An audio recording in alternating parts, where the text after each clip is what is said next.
Hey, hi, all. Very good evening, all faculties, and hey, hi, Dipjani and Smartbridge team. Dipjani, can you able to hear me?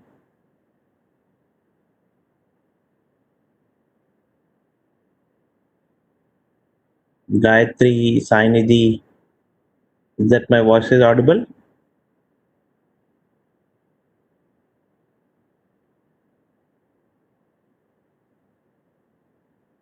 Okay, thank you.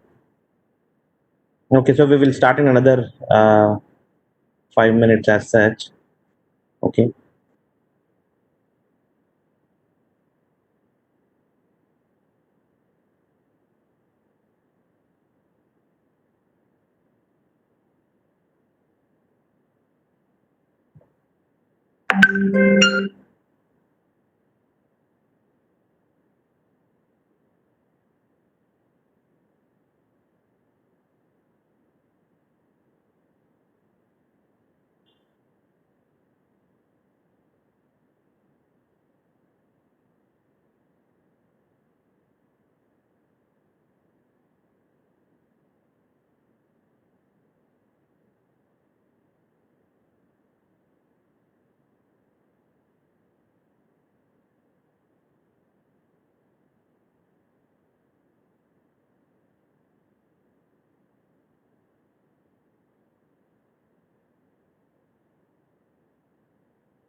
Yeah, hello all. Very good evening. Yuktesh this side from IBM.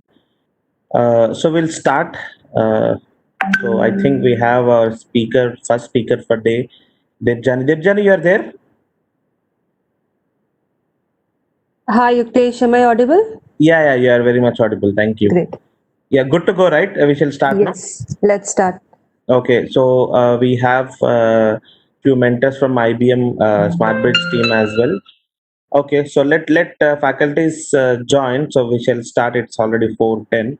Okay, so let me maybe you can start recording, Debjani. Yeah, I'll need the host rights. Just a second. Yeah, thanks.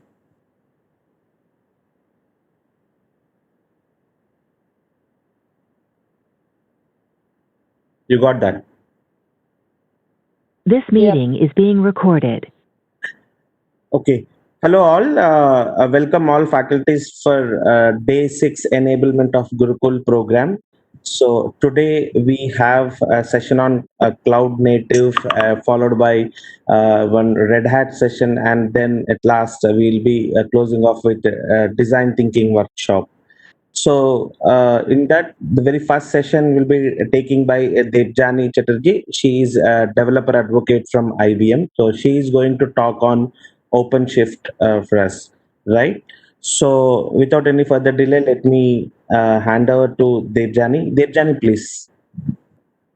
Thank you, Yuktesh, for the introduction. Can you send me the presenter rights as well so that I can start sharing?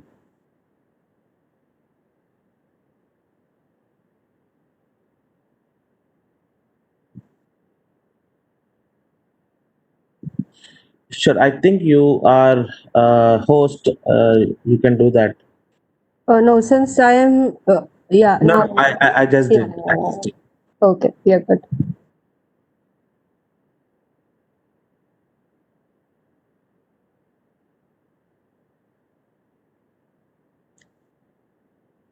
Okay,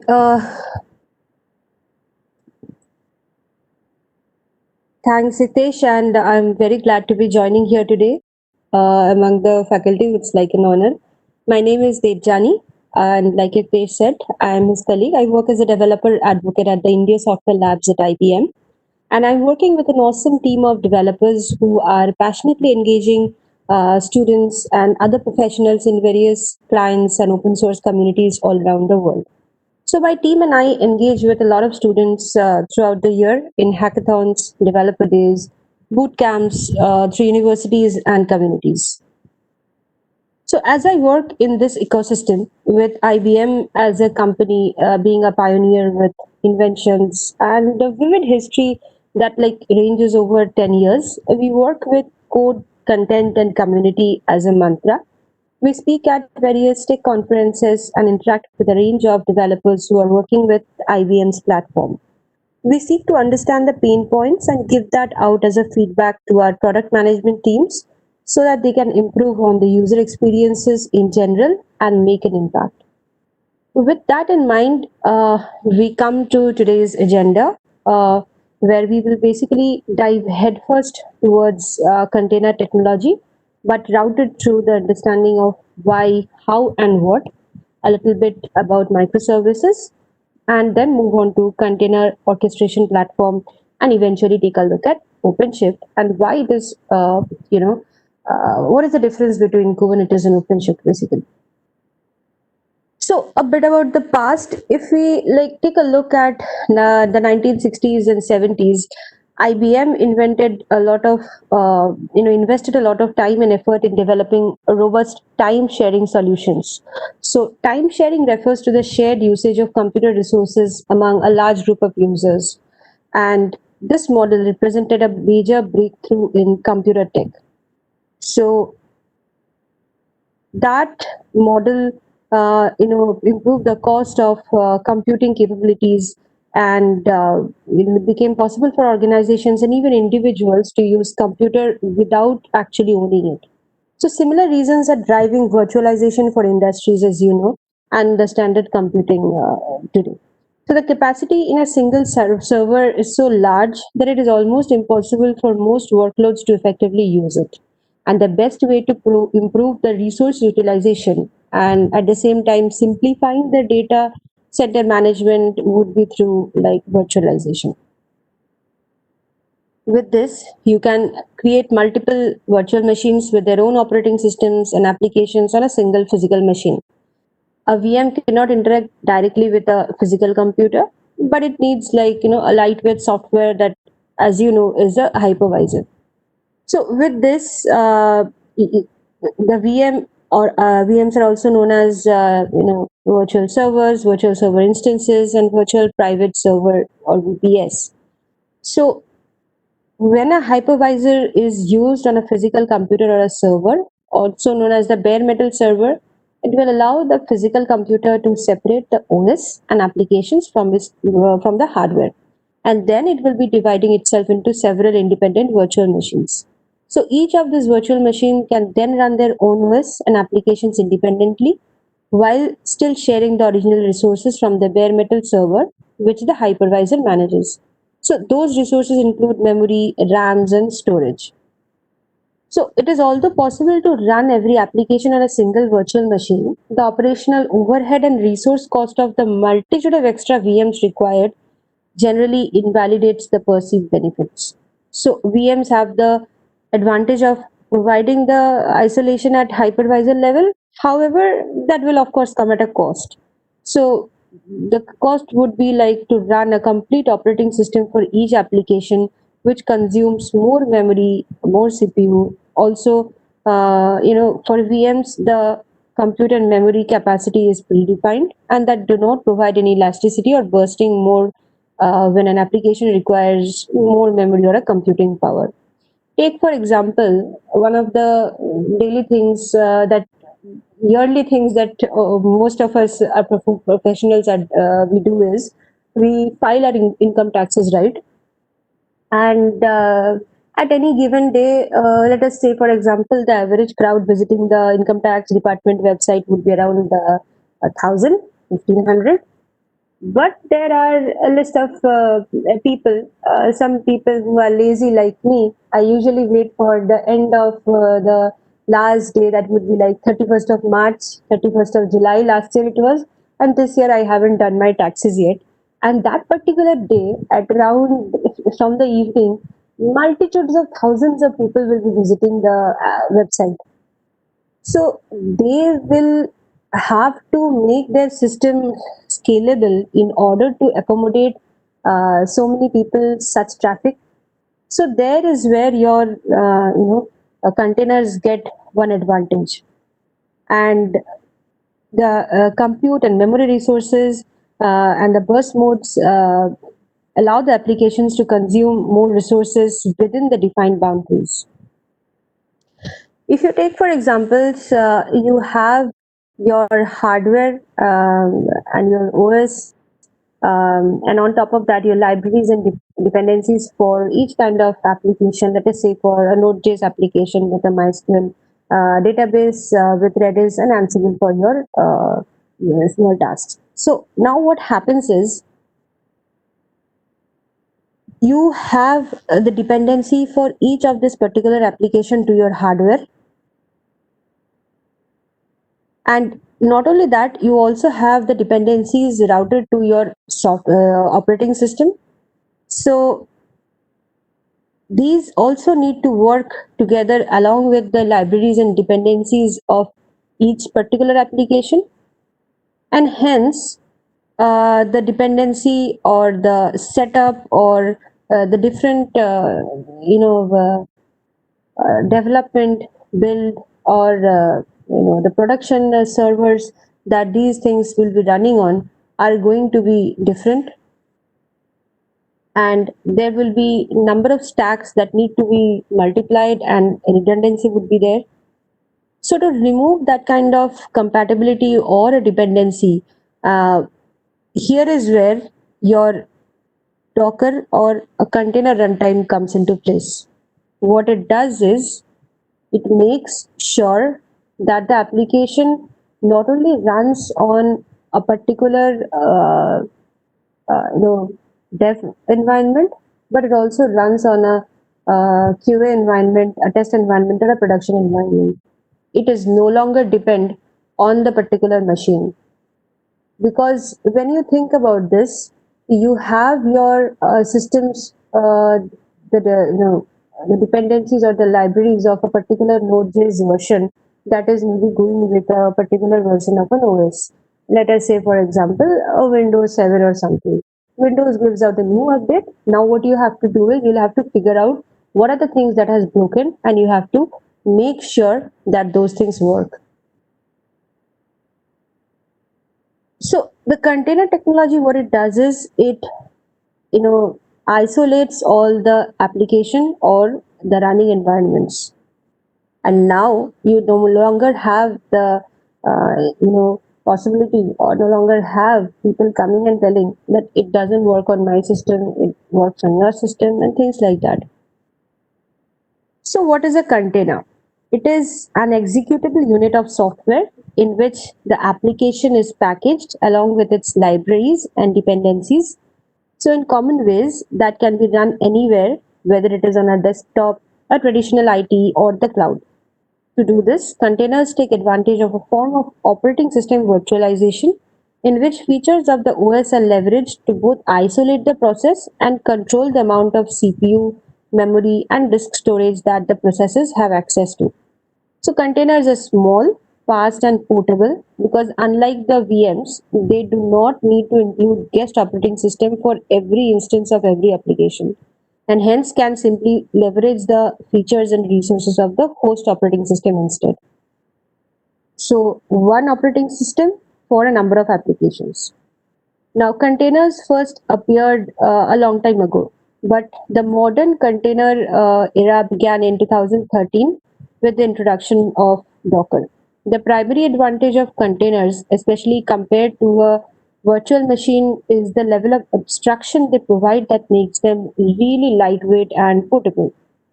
And they share the operating system kernel as well, eliminating the need for a full OS instance per application, as I am reiterating. So this makes the container file small and less taxing on the resources. Their small size, especially compared to virtual machine, means that they spin up quickly and they are better able to support cloud native applications and that scale horizontally, or that basically scale in order to accommodate more uh, resources, more traffic based on the usage. They also do not need to be reconfigured across laptops or cloud or on-premise environments. So, because of containers, Docker exists. So, Docker is like a tool that is made, that is like designed to make it easier to create, deploy, and run applications by using containers. You can develop your application and its supporting components using containers, and containers become the unit for distributing and testing your applications. Then, once you're ready, you can deploy the application into your production environment as a container or as an orchestrated service as well. So this works the same whether your environment is in a local data, cloud, or hybrid of the two. So Docker was launched in 2013, and since then, the popularity of containers and various technology and practices that accompany those grew rapidly. Dockers provide a straight way to build and run containers through an open source platform, that is again Docker. So this led to the explosion of these technologies and, of course, the methodologies that are still growing today. With that, we come to our Docker architecture. So Docker uses a client server architecture, and the Docker client talks to the Docker daemon, which does the heavy lifting of building, running, and distributing your containers. So the Docker client and daemon can run on the same system, or you can connect the Docker client to a remote Docker daemon. The Docker client and daemon can communicate using a REST API over Unix sockets or a network interface.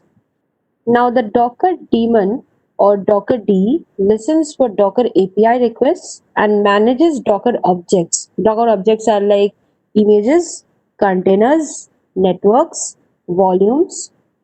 So, a Docker daemon can also communicate with other daemons to manage the Docker services.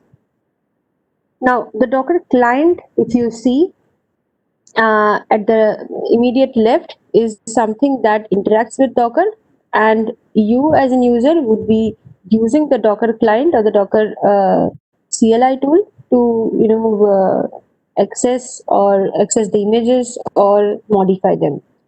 So you can use commands such as Docker run, and the client will be sending these commands to Docker D, which carries them out.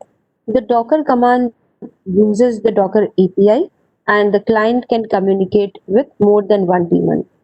So these are your objects that are working along with the Docker daemon.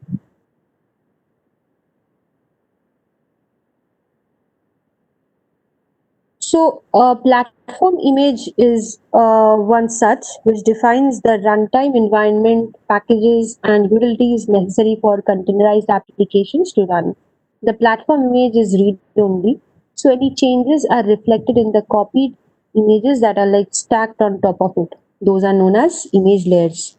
So, image layers can be, can be many, can be one on top of other. They are like static snapshots of the container configuration, and images read only layer that is like never modified. So all changes are made in the topmost writable layer and can be saved only by creating a new image. Each image depends on one or more parent images. Now, your whole container comes as an application sandbox and is based on an image that holds the necessary config data. When you launch a container from an image, a writable layer, as I told, is added on top of the image. Each time you commit a container using the Docker commit command, a new image layer is added to store your changes. You also have your services as a part of your Docker environment. So services allow you to scale the containers across multiple Docker daemons, which all work together as a swarm with multiple managers and workers. So each member of a swarm is like a Docker daemon, and all the daemons communicate using Docker API. A service will allow you to define the desired state, such as the number of replicas of the service. Now, what do I mean by replica? You remember some time back I was talking about the income tax department, right? Like when a lot of number of people are coming and using the service. So that is where some of the service may or may not work properly, and they will need to replicate and create a number of other pods. So if there is some problem with one of the pods, another pod will come up. So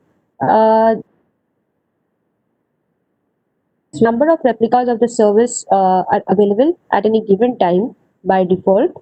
The service will be load balanced across all worker nodes. So to the consumer, the Docker service appears to a single application, but in the backend, the Docker engine, supports the Docker swarm mode.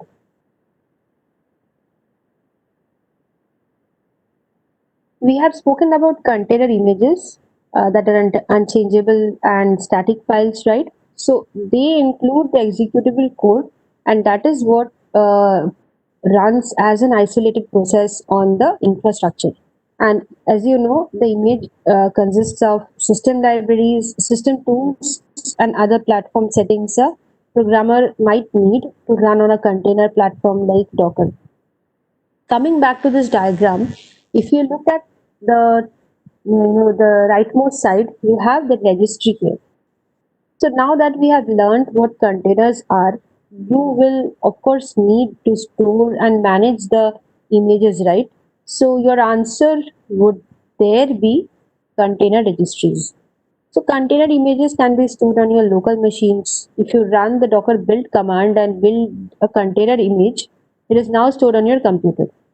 But this isn't particularly helpful when you want to distribute that image to others, or using you want to use it, like staging or a production environment. So here you will need a place where the Docker images can be easily stored and retrieved. So a container registry is used for the storage and distribution of container images. While many features can be built on top of a registry, the most basic function it provides is storing images and allowing someone, or anyone for that matter, to later retrieve them. These can be the registries, I mean, can be like public or private. And when an image is pushed to a public registry, anyone can pull that image. This is useful for open source projects or for personal deployment, right? When you don't mind others using or inspecting your images. But most enterprises will opt to use a private registry, which means that their access will be, restricted to the images, so that only authorized users can view and use them. And registries can also be hosted or self-hosted, like I said. So the one of the standard industry registries that are there for Docker is the Docker registry, that is known as Docker Hub. If you Google Docker Hub, or look at up this URL hub.docker.com, you will see that Docker registry stores Docker images, which is like a public registry that anyone can use. And Docker is configured to look for images on Docker Hub by default. So you can even run your private registry there. When you use the Docker pull command or Docker run command, the required images are pulled from your configured registry, the particular that you have set for yourself. And when you use the Docker push command, the image gets pushed to the configured registry. So you can perhaps compare this with GitHub, where you push your code, and you can pull your code when you want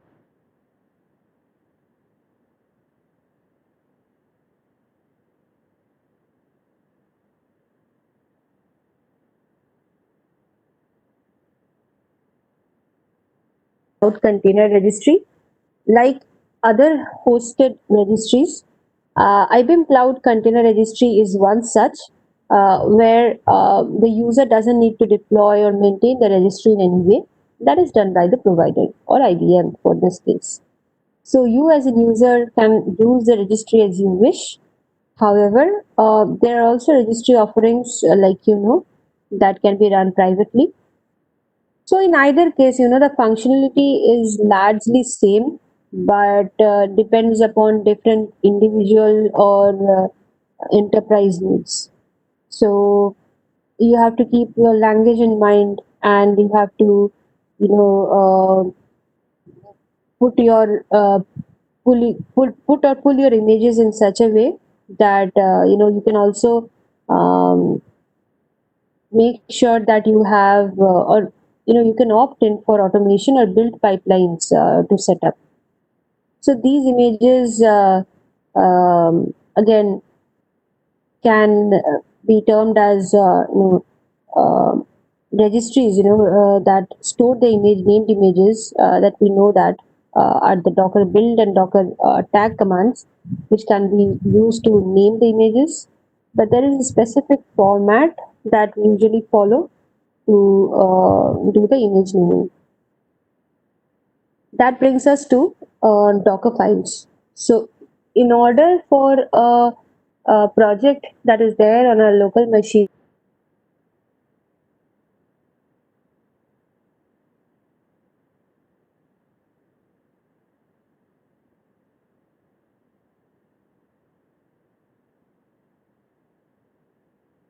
then builds that image. And it is important to note that I have been speaking for some times, and I've been speaking about containers and images. So, containers and images as separate entities. However, there is also something known as a container image.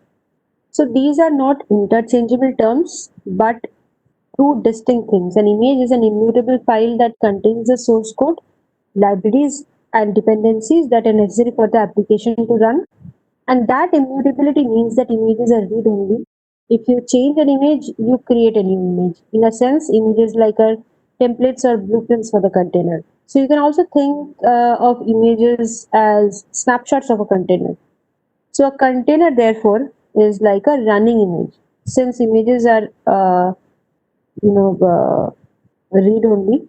So to relate to this, object-oriented programming, a container image would be like a class, and a container is like an instantiated object of that class. So if you look at the diagram here, you begin with a Docker file that indicates what needs to include in the image. And then you build the image using that Docker file. So each instruction, once it adds a new layer and you run that, that makes up your Docker container. Let us see an example of a Docker file. This is like a very simple Docker file. If you see that, the first command is always like a from command. Even when we will be creating something and we will be running the Docker build command, we will see that four steps are carried on: 1, 2, 3, and 4. And the first is going to be from. So this defines the base image.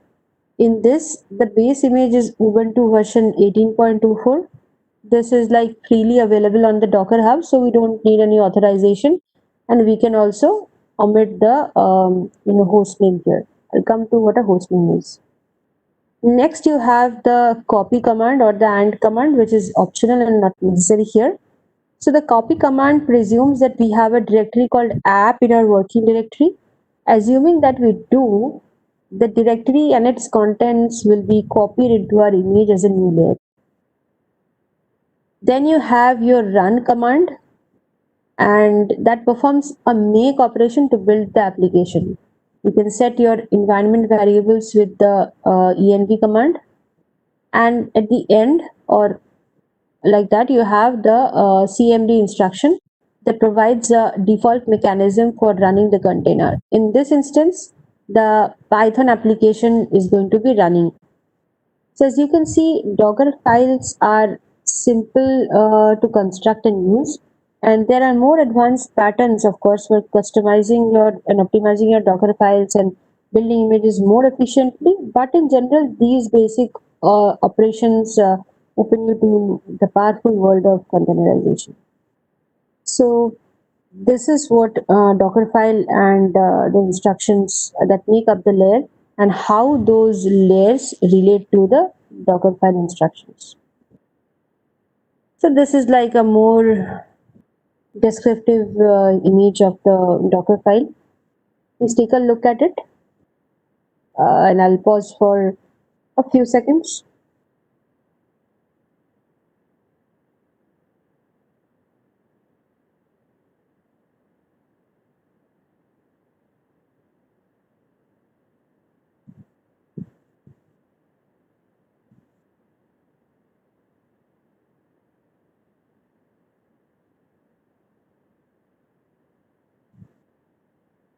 With that, this is what your Java Docker file can or might look like, and this is how your Node.js application might look like. This is what a Python application Docker file might look like, and that's it.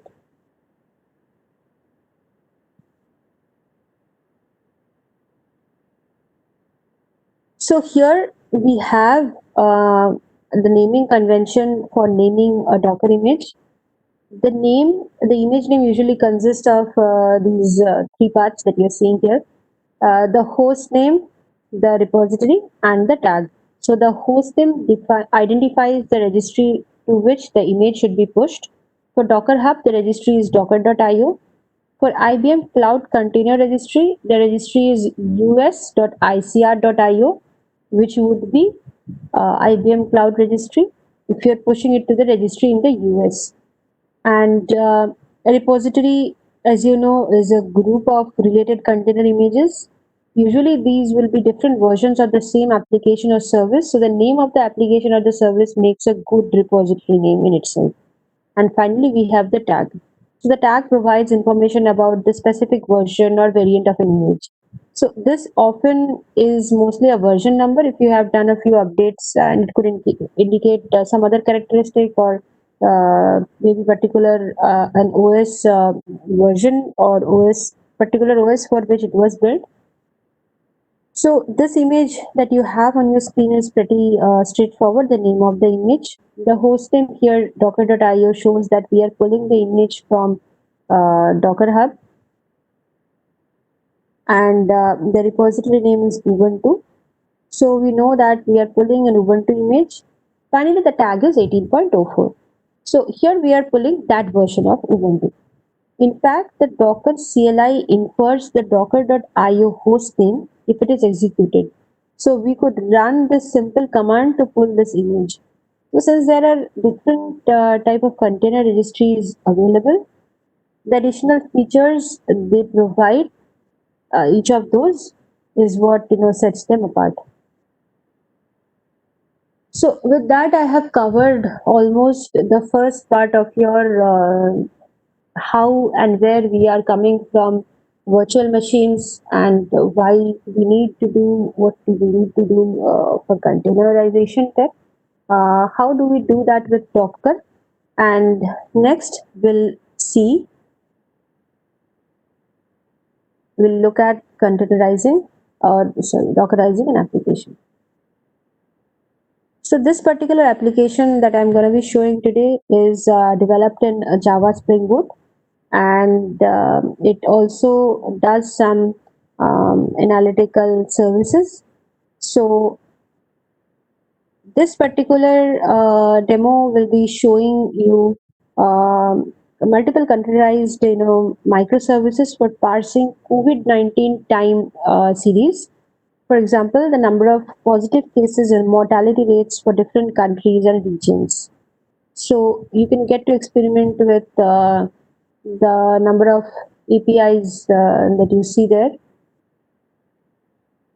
So as we have seen, if we take a step back, cloud native basically defines that the application must be built, delivered, and operated in a way that it is not hardwired to any infra.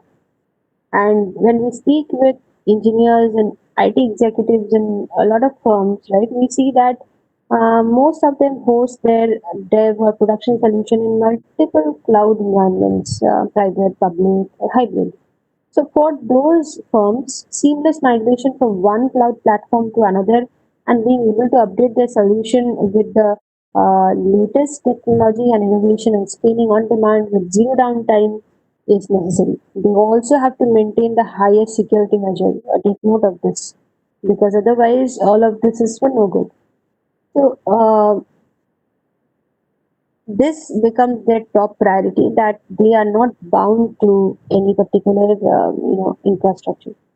So for those priorities to be met around an application, cloud native comes into play, which gives all those benefits if it is implemented in the right way with the right tools.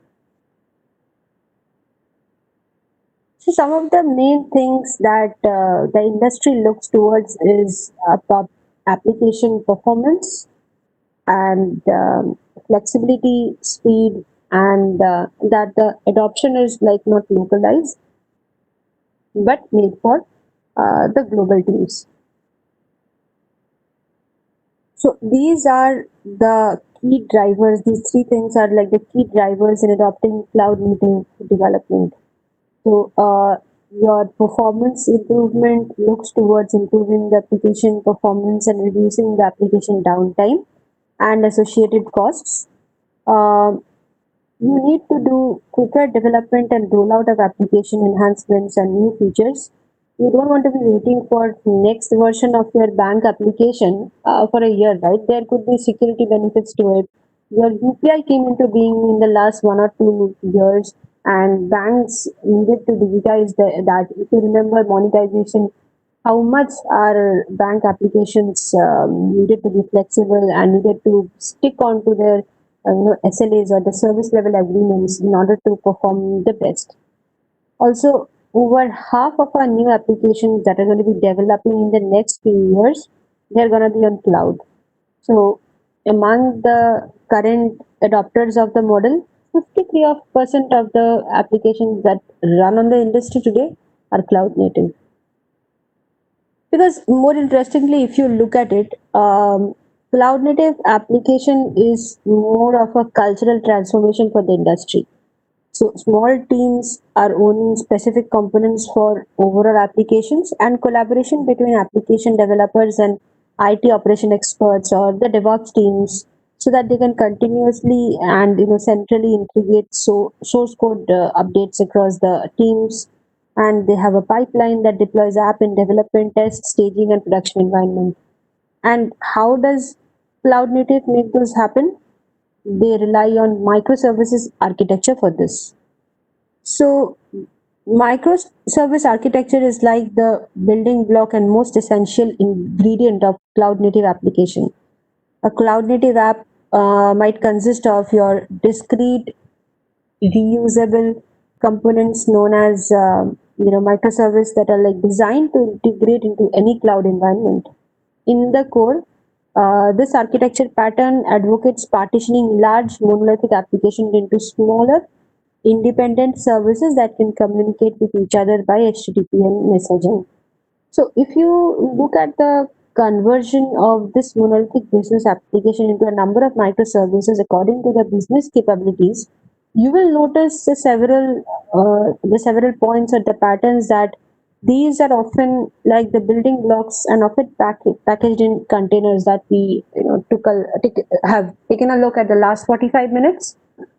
So these work together as a whole to make the complete application, yet they can be independently scaled or continuously involved. And the flexibility of each microservice service will be, adding to the agility and continuous improvement of the cloud native application. So before we dig deeper into the microservice, I'll just give a example.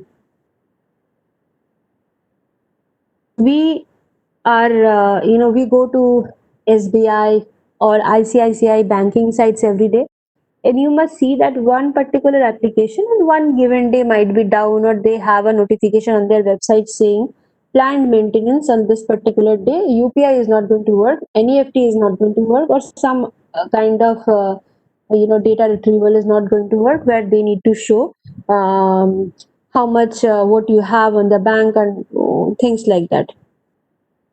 So what if this was a whole complete, service in itself where it would be monolithic? So the problem is then would be your whole application or your whole service would be down. ICICI, for example, will not work for this particular day. Nothing in ICICI will work. The executives who are working at the bank admin level, they will not be able to work. We will not be able to look at any of the bank records that we are having or access any of the services. But that is not the case anymore, right?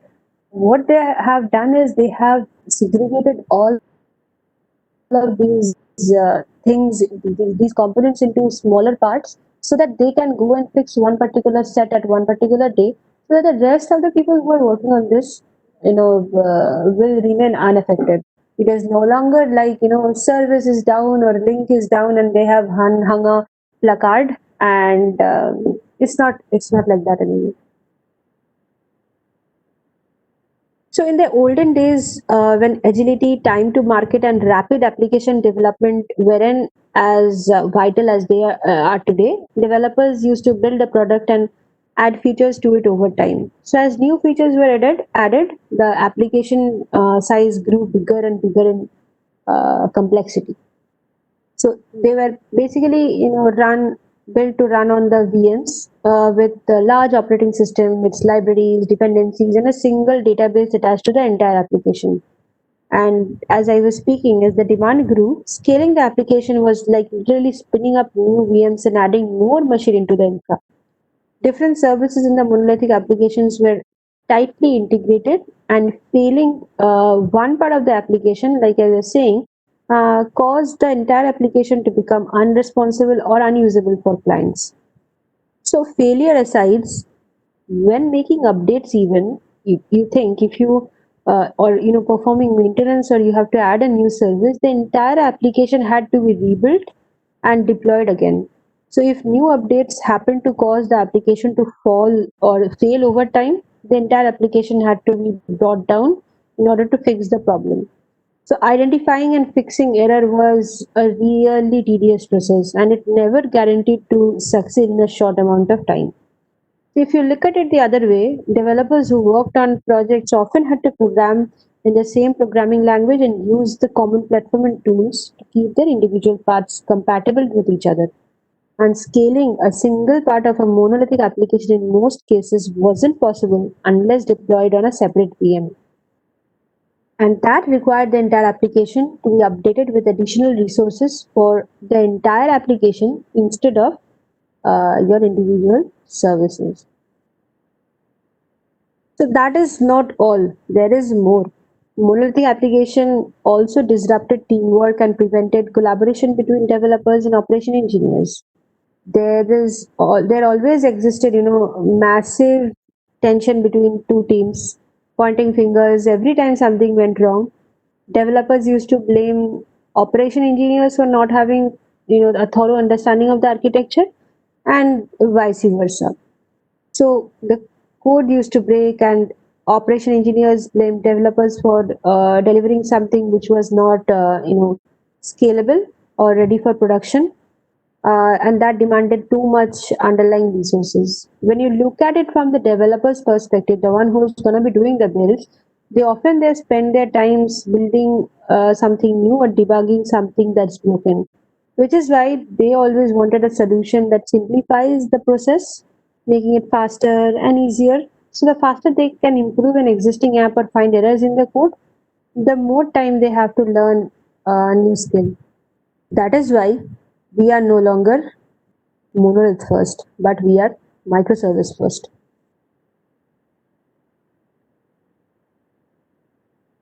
So we have now taken a look at the benefits of microservices: agility, shorter development time, flexibility, and it eventually helps developers build something more robust and faster with fewer problems.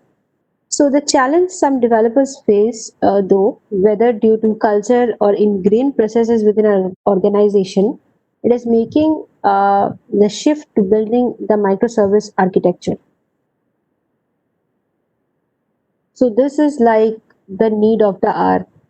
And with cloud native, all of the things are moving from monoliths to microservices. All the legacy applications are doing the same thing. We are no longer sticking to one particular service. We are splitting it into many so that we can work easily with it. Even if you look at our application that we have today, which first part of it I'm going to be covering, uh, we have the data parser, we have a UI, and we have data visualization for that. So the overall architecture, if you see, it has been developed in Java and Spring Boot framework.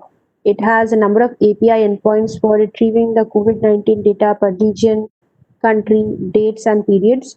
It comes with a number of containerized microservices, reducing including two data parsers for positive cases and mortality rates per country, and an UI for displaying the data, as well as invoking those APIs through a number of sample functions. So if you see from the slides, the data we have fetched from Johns Hopkins University Git repository, which is like an authentic source of COVID-19 as it is stored in our local data repository. So if you search the Johns Hopkins COVID-19 data, you'll be able to see a very vivid, colorful description or of the application. So going back to the architecture, overall we have some Microservices running here, the data parser that is written in Java, the UI front end written in Java to generate HTML and Node.js, and the analytical application in Python Flask, and the data visualization application that is written in Node.js.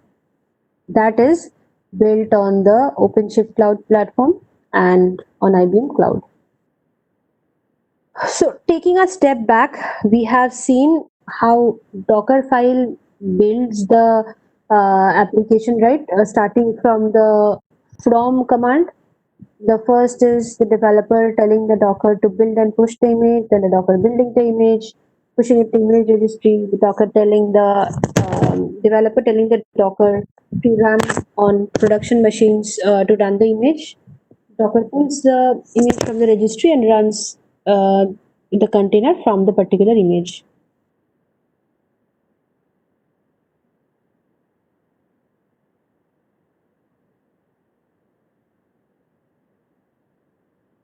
So by the end of the session today, I'm going to be giving out the GitHub repositories. I'm cloning the application here, which has the Docker files complete with it. I have two applications. One is the COVID-19 web application that has the data parser and all of those things, and another would be your UI application.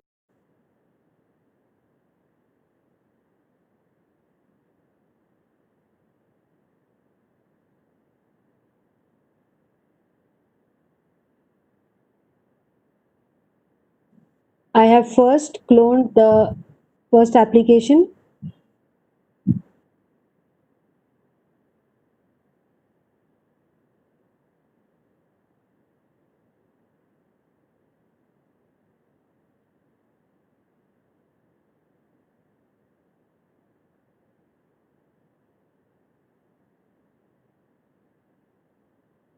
Similarly, I have done with the second application. So after I have done with the first application, I have gone ahead and installed the Maven and built the Docker file. That when I'm pinging gives me this particular view.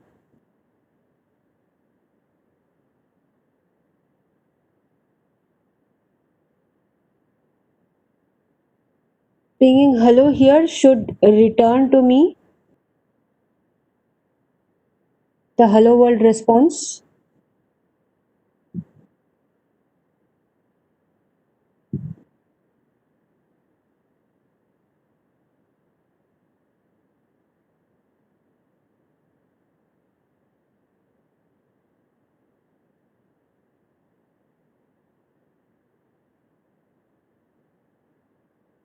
If I am trying to find the data for a particular country, let us say for example India, this is what it gives me. So the date start from 21st February until today.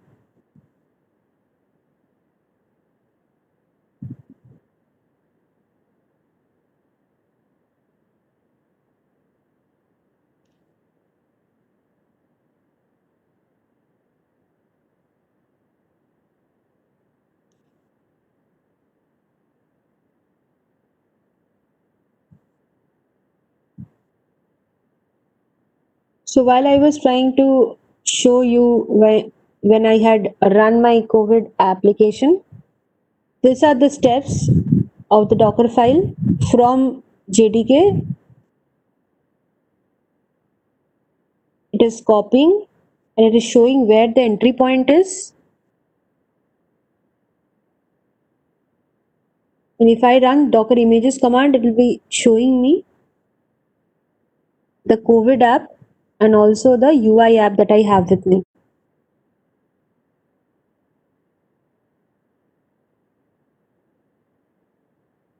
If I run the Docker ps command, it will show me all the stopped and started containers.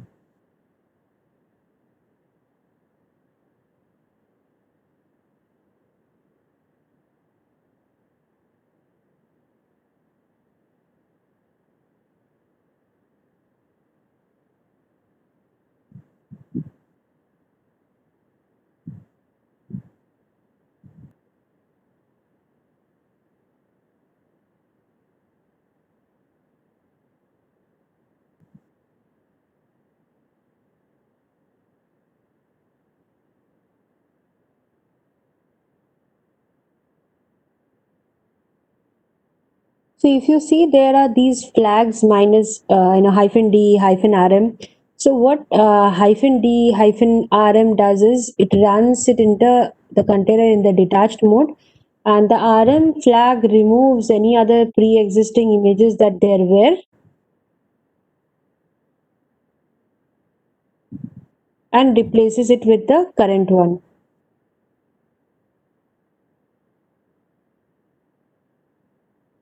Now once it has built, it is going to show the applications that I had created.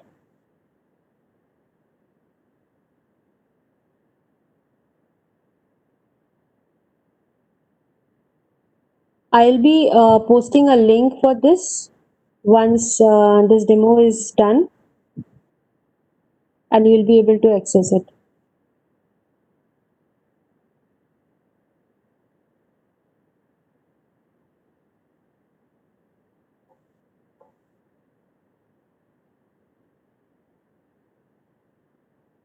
So if I do a Docker inspect with the particular container, it shows me the IP address which I should be connecting my UI application to the backend application so that they can talk to each other.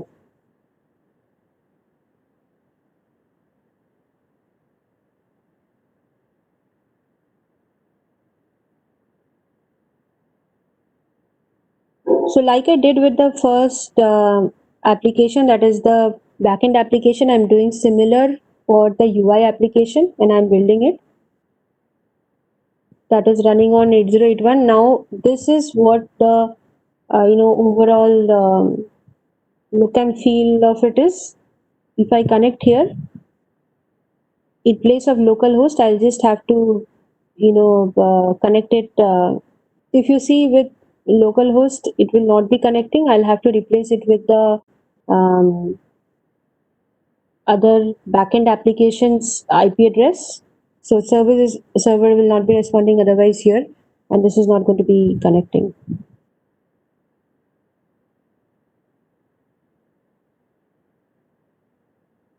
So here I am changing it to the um, host that I found, the IP that I found for the host.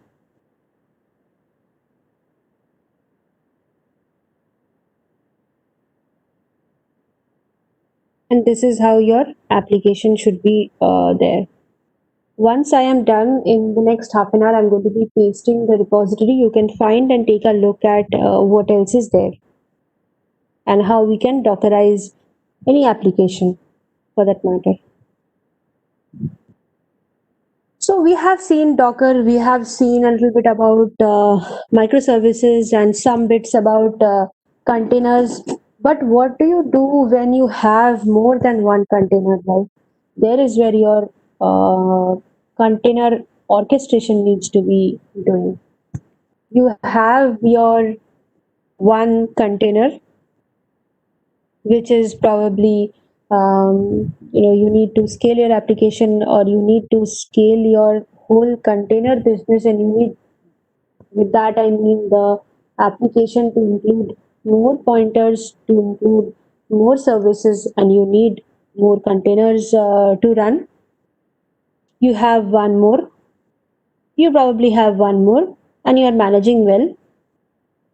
But as and when your number of things users move on, your number of applications increase, you can no longer manage these alone with just Docker, right? With this, now you will need container orchestration. So container orchestration encompasses a variety of topics. Here are some that are particularly important. This aids in provisioning and deployment of containers to make it more automated, unified, and smooth process. It also ensures that containers are redundant and available so that application experience minimal downtime. It also scales containers up and down to meet the demand, and it load balances the requests across instances so that no particular instance is like overwhelmed. It handles the scheduling of containers to understand infrastructure. And lastly, the orchestration tools can perform health checks to ensure that applications are running, and these tools can take necessary like actions when those checks fail. So, how are these orchestration taking place? This is taken care by Kubernetes. When you use a container orchestration tool like Kubernetes, you will describe the configuration of an application using either a YAML or a JSON file. That config file will be telling the config management tool where to find the container images, how to establish a network, and where to store the logs. When deploying a new container, the container management tool will automatically schedule the deployment to a cluster and find the right host, considering any defined requirements or restrictions that have been priorly told about. So container orchestration tool then manages the container's life cycle based on the specifications that were determined in the compose file. So you can use Kubernetes patterns to manage the configuration lifecycle and scale the container-based applications and services. So these are like repeatable patterns and tools that are needed by a Kubernetes developer to build complete systems. Container orchestration can be used in any environment that runs containers, including on-prem servers and public cloud or private cloud environments. Kubernetes is the open source container orchestration tool that was originally developed and designed by Google. So these will, Kubernetes will allow you to build applications that span multiple containers and schedule the container across a cluster, scale those containers, and manage their health over time, like I told you.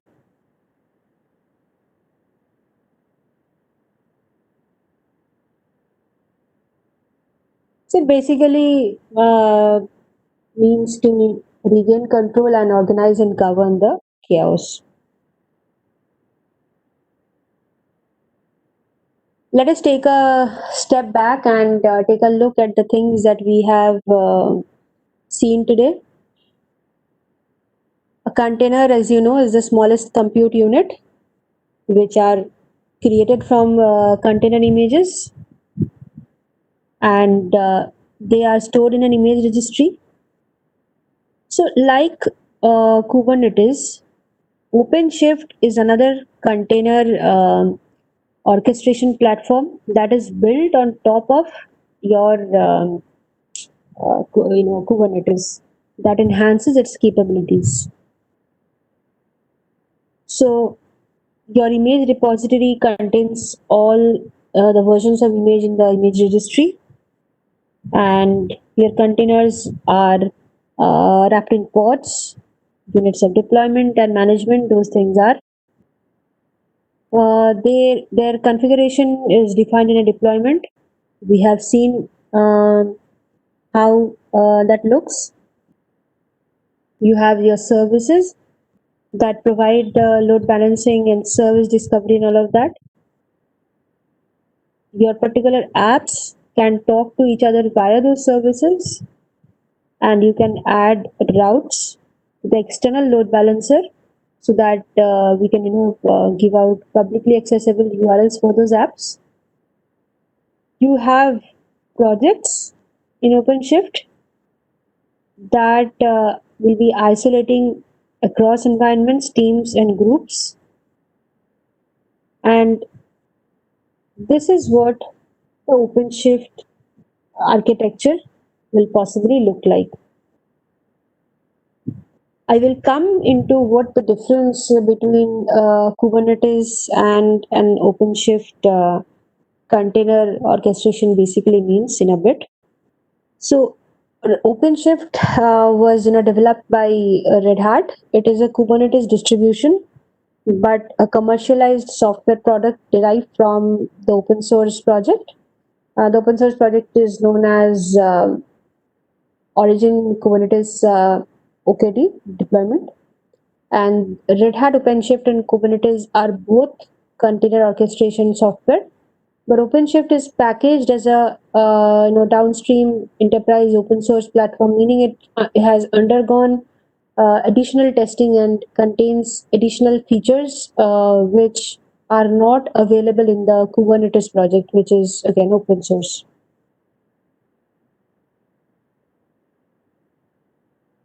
And you can have your choice of infrastructure to deploy your clusters on, from bare metal physical machine to virtualized infrastructure or in private or certified public clouds. OpenShift is actually supported anywhere in the Red Hat Enterprise Linux, wherever Linux is supported, OpenShift is.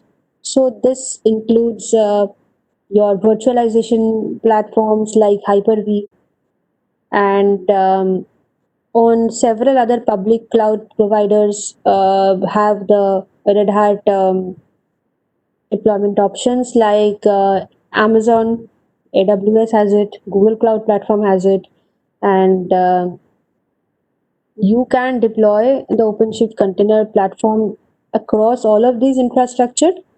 But today we are going to be focusing how we can do that on IBM Cloud.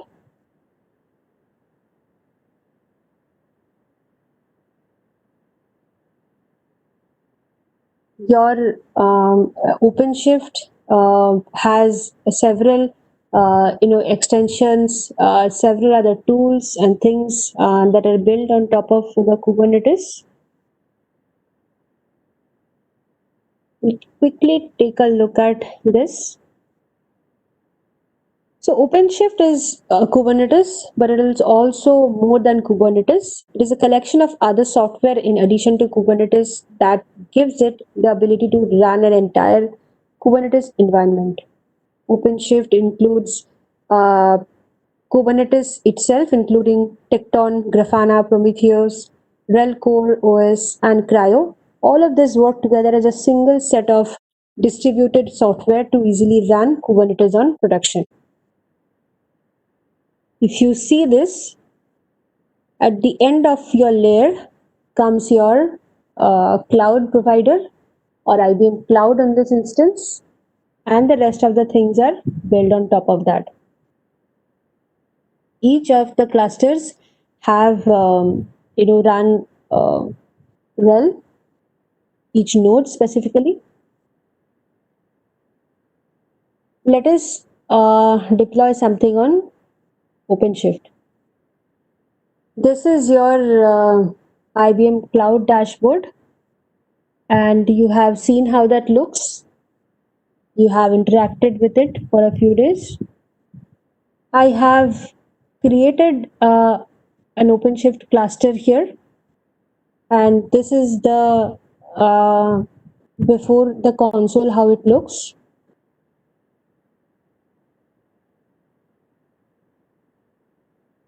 If you connect via CLI, so that you can use it from your local. If you look at the links that are given, you'll be able to set it up. Today, however, we are not going to be doing the hands-on. It will just be the demo.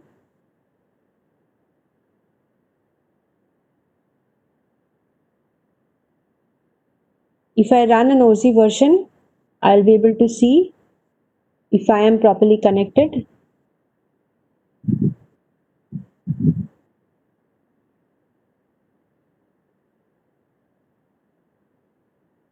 Once you have the cluster set up, you'll be able to go to the OpenShift console.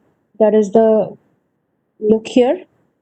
On your left, you have your projects that you can create, and you have a host of other stuffs that administrators or developers that are given the right to do that, they can do. I'll just quickly take a pause here for a second and take a look at the questions here so that we can catch up. Give me a second.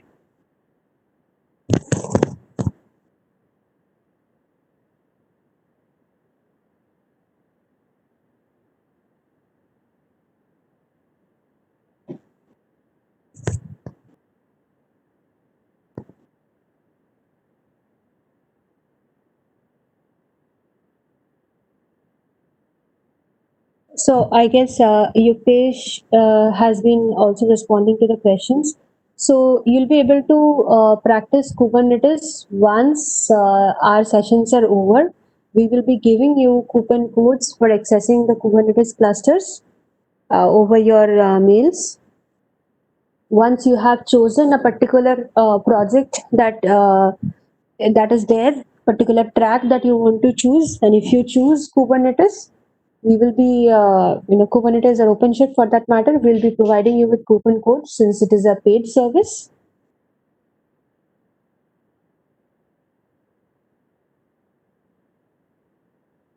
So I'm looking at the difference between Kubernetes and OpenShift. Like I said, Kubernetes OpenShift is basically an extended version of Kubernetes, right?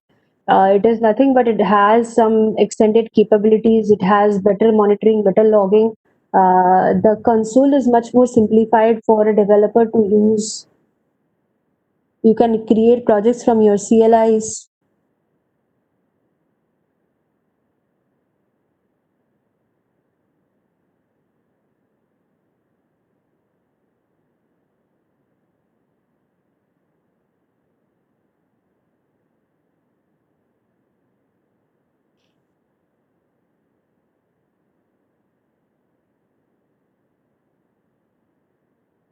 Let's resume. If I look at my projects here, I can create a project right from my um, you know portal here.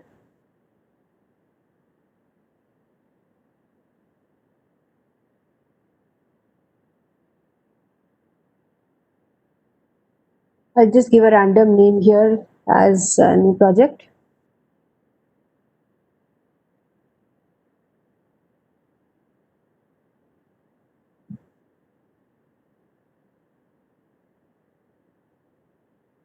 Once that is ready, so this is like a project that is inside the container, and the container is being orchestrated or managed using OpenShift, which is built on top of Kubernetes, and the whole system is residing on IBM Cloud.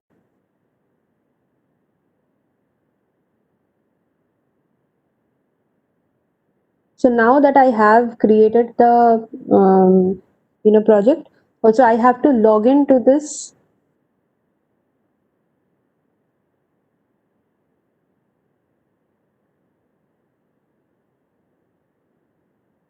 I'll just copy this command and code.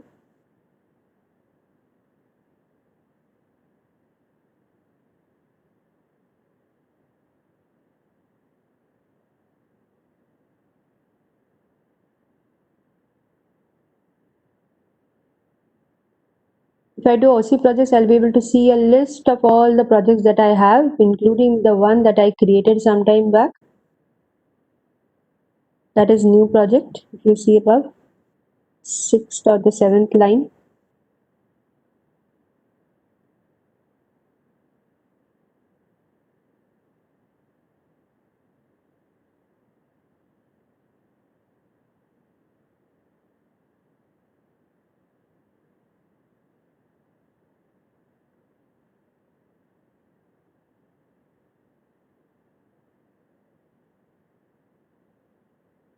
I'm trying to create a new project here.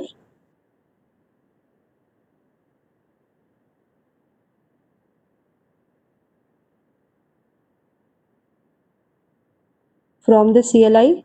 The one that I have created before was from the application, the console, I mean to say. And now I am creating a Node.js application from the CLI.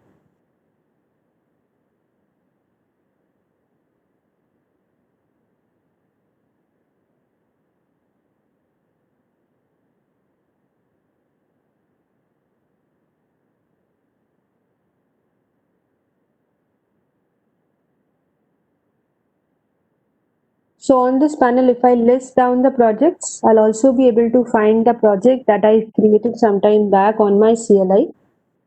So I created a project from the console and showed you on the CLI. I created a project from the CLI and showed you on the console. It is accessible both ways.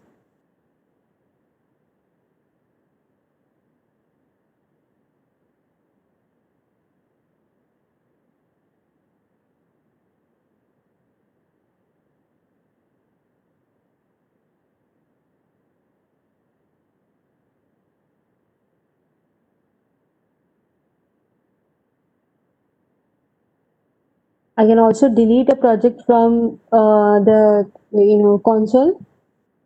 These are some of the basic functionalities or capabilities that an OpenShift administrator does. This project I had created from the CLI.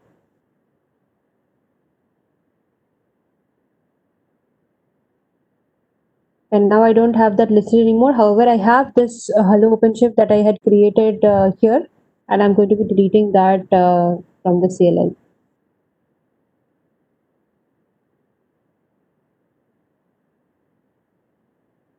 I'll give an example of the hands-on that you can go home and try tonight, and we'll come back with the coupon codes once you have done your choosing.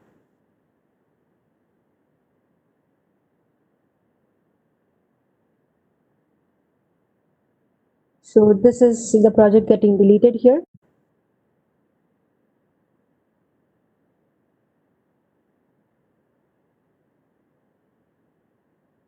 And you don't have it anymore.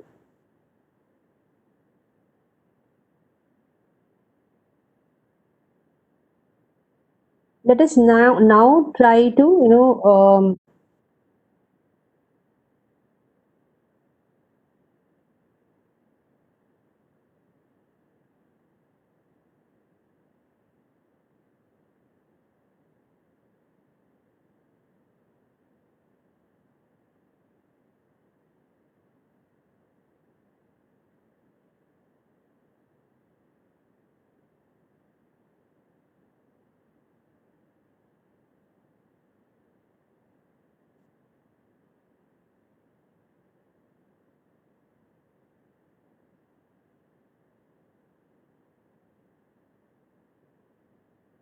if you look at the several resources or the options given there, below which you'll find the create option to create the basic application.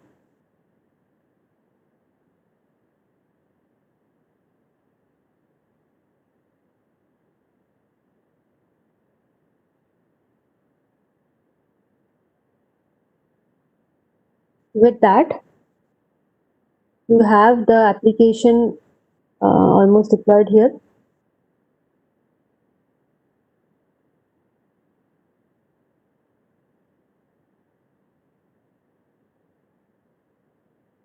If I try to open my Hello World application, it is showing that to me.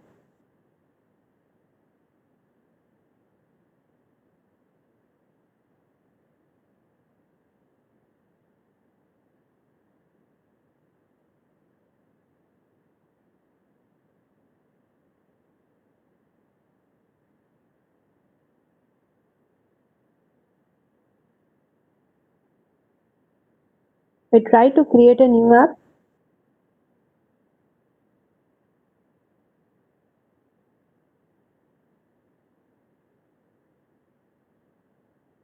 We will now try to see an example of CI/CD, that is continuous integration and deployment, using something known as GitHub triggers.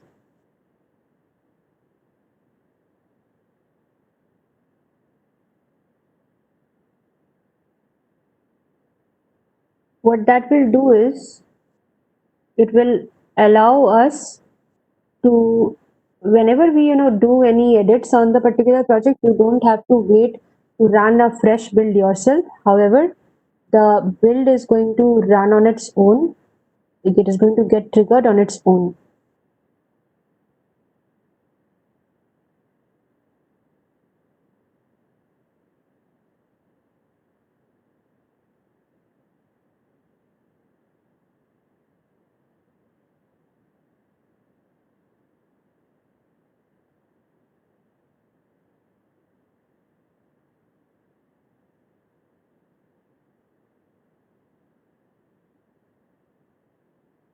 So I'll try to add an example project from the catalog.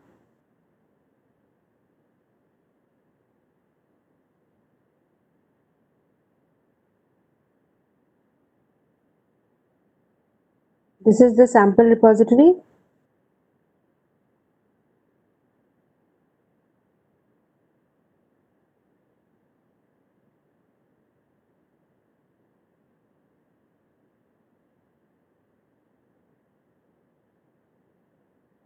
I have just have had a forked repo of this same thing.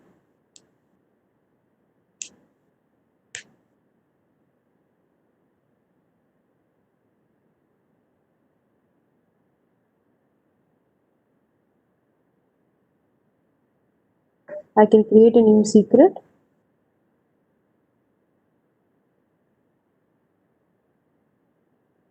So I think I am seeing some questions on the hands-on part. Um, I'll have to say that today's session is going to be demo only till the next 5-10 minutes most, and then I'll be handing it over to someone from Red Hat, and also there is a design thinking session after this. For doing something on OpenShift, we will have to get the coupon codes and do it. So I'll be able to show that, give the coupon codes once you have chosen your projects. So if you take a look at this today and you understand how we are doing these, you'll be able to use it later. If you see, I am on the GitHub repository of the particular projects, and I am in the settings webhook. I had created a secret there some time back.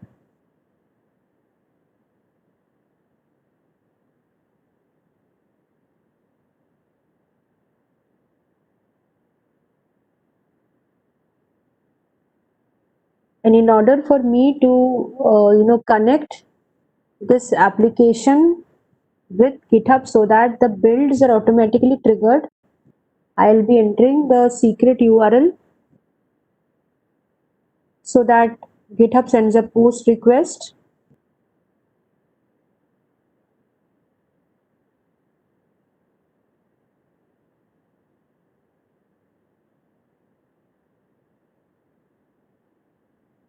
And the webhook is added.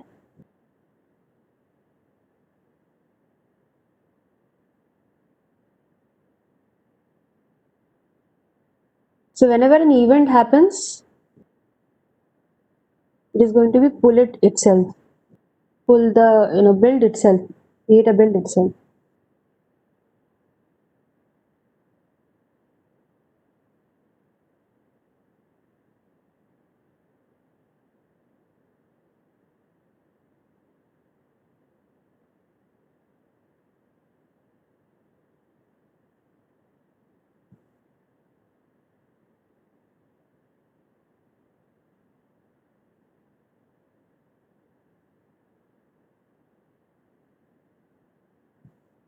So I am on the index.html page of the particular projects that I have added to the OpenShift container.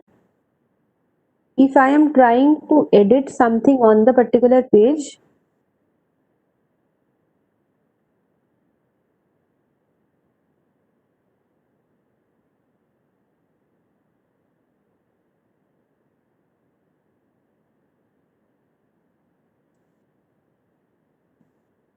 and I commit that change on GitHub, this is how in the industry usually managed projects are run, so that it is not dependent on one particular person and it can be managed by anyone, and when they do their changes, it is not affected. So you have seen that sometime back build 1 has been completed, and build 2 I have not run it here, but it is automatically running now that I have saved the application sometime back. I have put the changes to the code I have added. The next build is automatically running.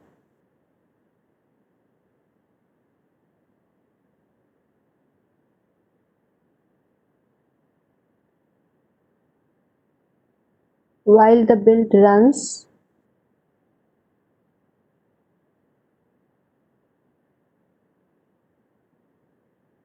it's almost done. If I now take a look at the application, I just wrote some time back trigger test successful. If it is done properly, it should be visible.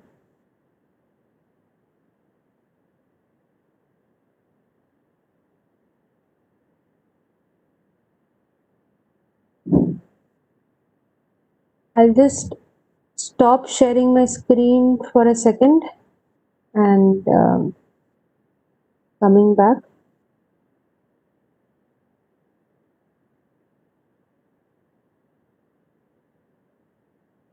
So meanwhile, in the chat, I have given agenda for the rest of the day. All the faculties can just have a view of it. Thank you.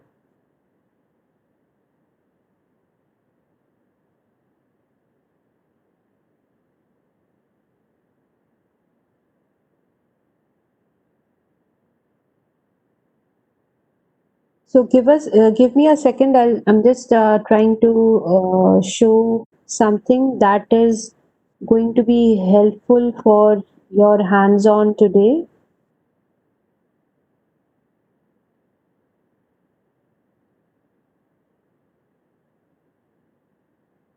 You can view my screen.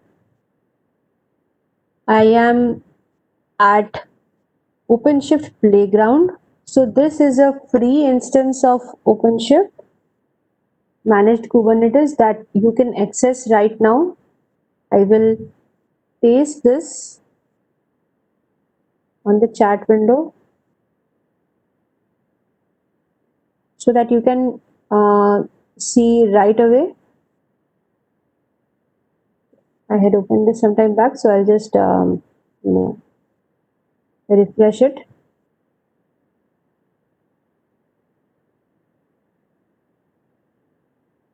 So we are here and we are going to be starting the scenario. This is powered by something known as Katacoda.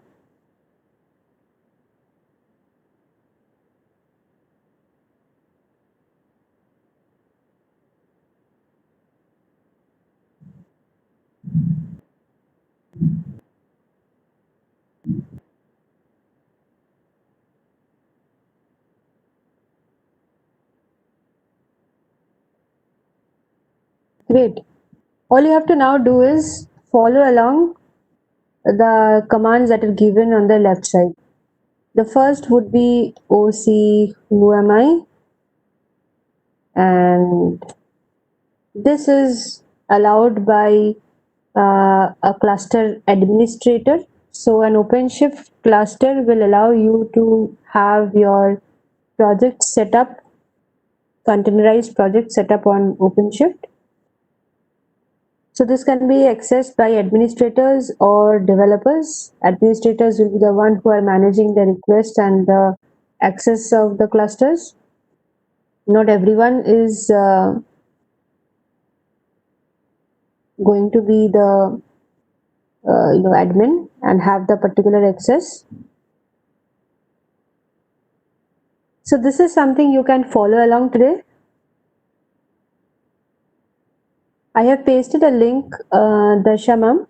You'll be able to log in, go to that link and find out. That is openshift.com/learn/courses/playground, or even if you Google OpenShift Playground, that should help you.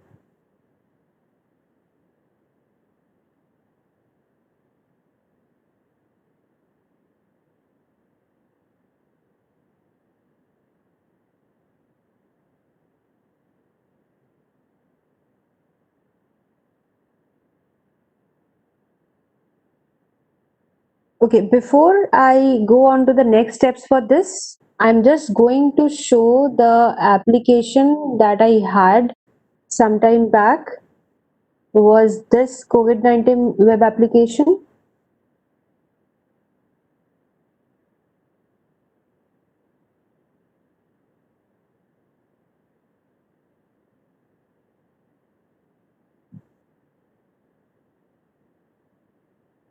You can go to the link until then and go to the OpenShift playground while I just take a moment to show how this works.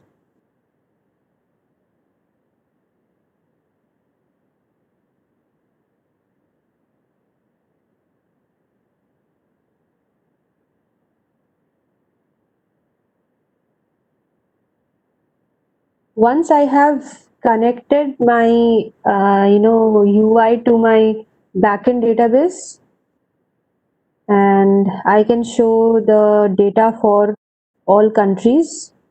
If you see, I just clicked for all countries, and at the below, really below at the last, here is where you'll be able to see the country-wise data, right? Region-wise also. If I want to display the data for um, a particular country, maybe with that being India, right? I am putting it from 1st October to 6th October.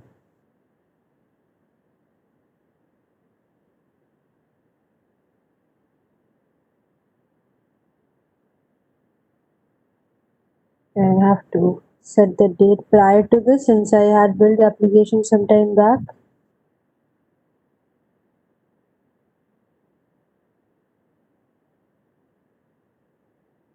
Or I try to show this for, let's say, for example, 9th of May.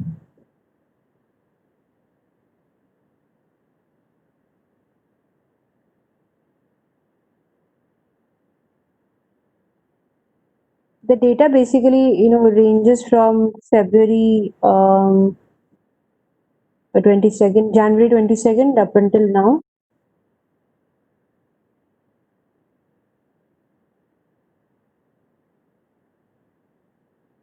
I hope you have logged on to this particular place. Once you have done that,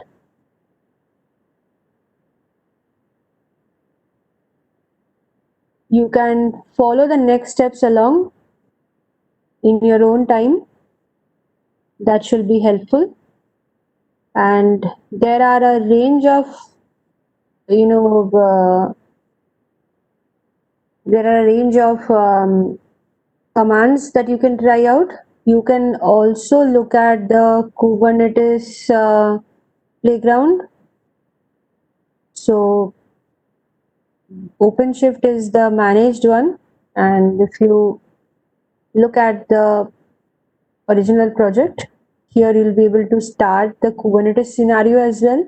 Same like the OpenShift scenario, you'll be able to see the difference and see how this is different from each other. Mostly OpenShift and Kubernetes commands are going to be same when you start with the basics, but as and when you move to the advanced topics, there is where the difficulty is going to be starting. So before we move on to the next speaker, I will give a pause here and um, take a break for 5 minutes. Yuktesh, over to you if you're still Yeah, there. hi. Yeah, Yeah, I'm there. Yeah, thanks, Debjani. thank you so much. Faculties, we will take a little early break, like it's 5:40, right? So we will take 10 minutes break. So meanwhile, speaker two, let him join. Okay. So once if he's here, probably after 5:50, we will resume our session. Okay. So meanwhile, if you have any questions, you can put in the chat. Our team and SmartBridge team is there to respond. Thank you. Hi Yuktesh, this is Shirish here from Red Hat. Can you hear me? Hey, hi, Sirish. Hi. Uh, You're there? Okay, good. yeah. Okay. So So can we are just now done with session one. no worries. So just, I think you heard me, right? So just now I announced the break. So Yeah. 5:50, we shall start our session, Shirish. Perfect. And Okay. can you just help me, by telling me how to share my screen? Okay. So, I'll just give that to you, Shirish, in a second. Okay, sure. Thanks, Devjani. Sure.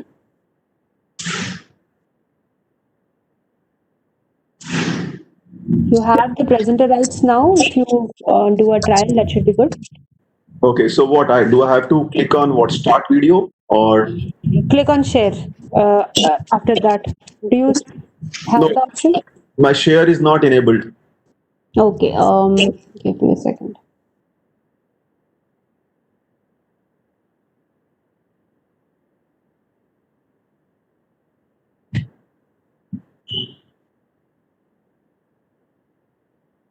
I'm giving you the host option as well right now, so that should enable it.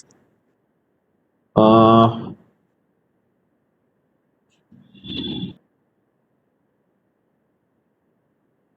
no, not exactly because only mute, start video, recording.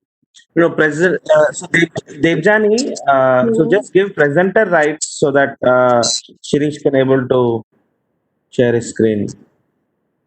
Shirish, can you see the participants list, the panelist list, basically? I can. Click on my name, double click on that, and make me the host. No, so I can see. No, sorry. So I can see like no, there are 7 panelists and 260 Mhm. attendees. But then when I go and click on panelist, I'm not able to do it. Uh, No, Suresh, you do one thing.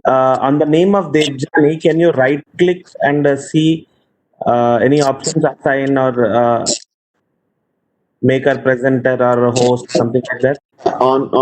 on Devjani's like no Squire or whatever, I can see mute, start private chat, make this participant the presenter, and log this thumbnail video on a specific participant. So I can see that. As far as my screen is concerned, I can see only mute, start video, and recording, which is enabled. Share is not enabled. Okay, make me a presenter and let me check once more. Okay, I've done that. Okay, I am being able to share, so I'm trying to give this to you once again. This should usually work. Not sure No, why. no, no, Devjani, host rights you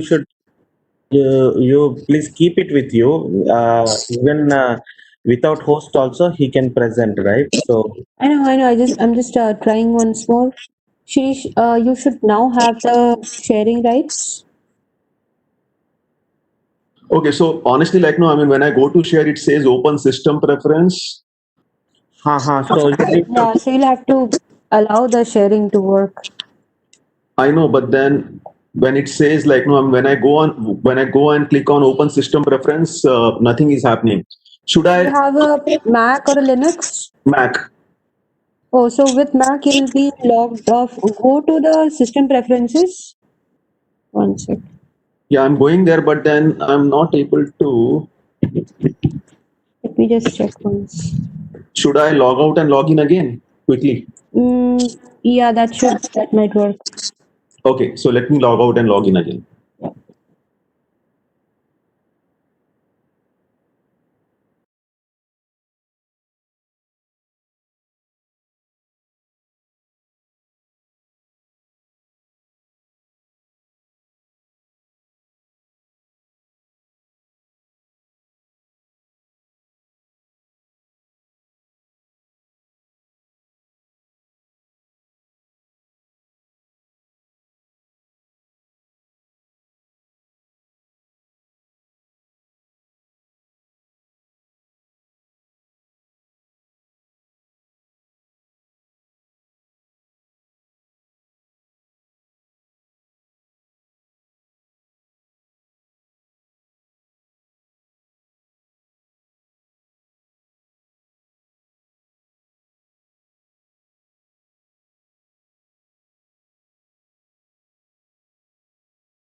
This I'll just meeting is guide you being step by step. recorded. System preferences, and then go to security and privacy. So Devjani, I know, but I'm not. It's not taking me there when I click on system preferences. So No, don't click on system preferences from here. Just go to your Mac from there, Apple icon. yeah, Ah, left hand top, I'm going Apple icon. Do the normal one. That Yeah, should help. yeah, I'm clicking on system preferences, but it's not Security. going there. It's not going inside. That's what I'm trying to tell you. Oh, even on the Mac, the normal Apple icon, it's not happening. Yes. So about this Mac system preference app store, reason of force quit, sleep, restart, shutdown, lock screen, system preferences. It's Just a minute, please. sure, no worries.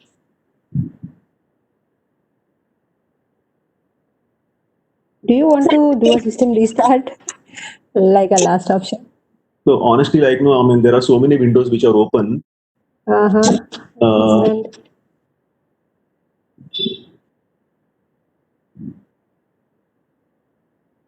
do you have a presentation that I could show if you want to speak? Yeah, And you could send it to me. sure. I think that will make sense. So Let me just text you my email ID quick. yeah, please.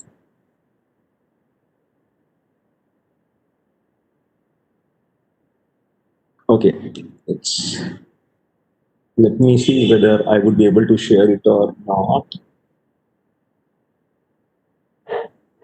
Uh,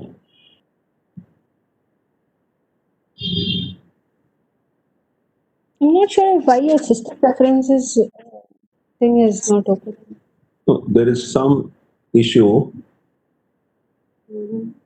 Maybe an update pending or something. Maybe possible. Yes. Yeah, Uh, let me share that Google link here where the presentation is there. Can you just click on this and see whether you are? I'll do that.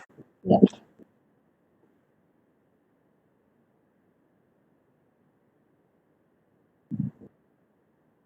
I don't know whether it will allow you to open the slides or not, but let's try it out. I'll try. No, I'll need authentication. Can you add any of my Gmail accounts? I'll just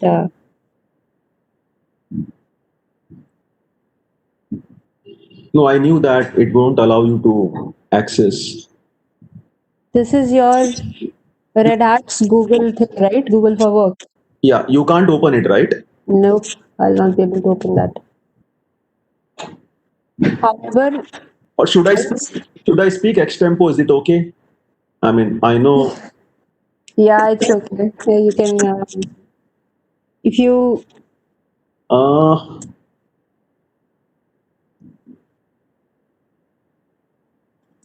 let me try. or if you can, share that with me quick on a Okay. So I'm able to open system preferences. great, that's great. Just give me a sec and I'll be telling you. Yeah. Then from there, what to do? Security and privacy? No.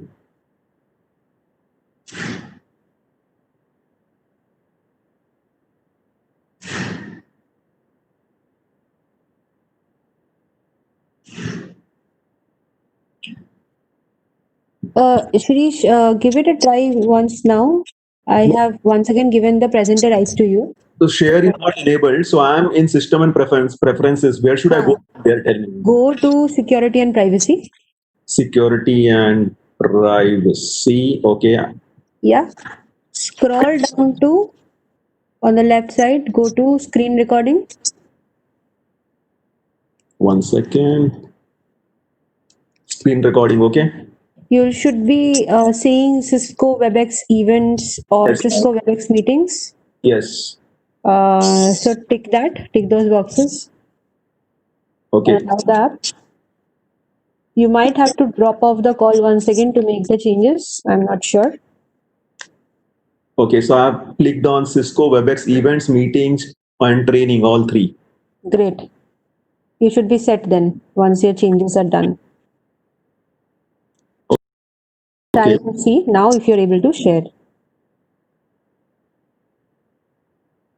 Now I'm not able to save it. I can just leave from here, right? Because once Uh, I select Cisco WebEx events, meetings, trainings, then I should just leave from here, right? Because there is no save button here.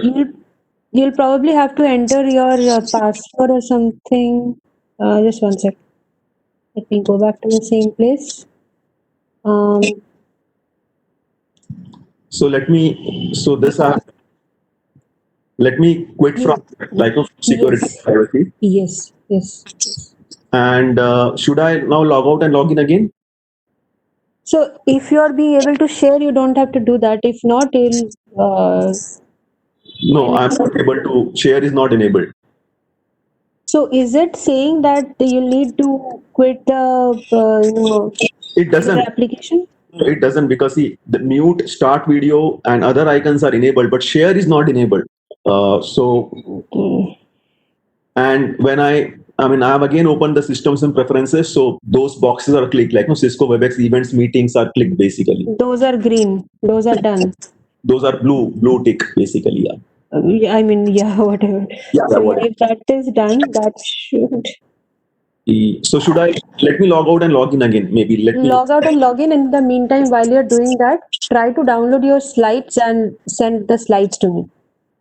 Okay, sure. Okay. Yeah.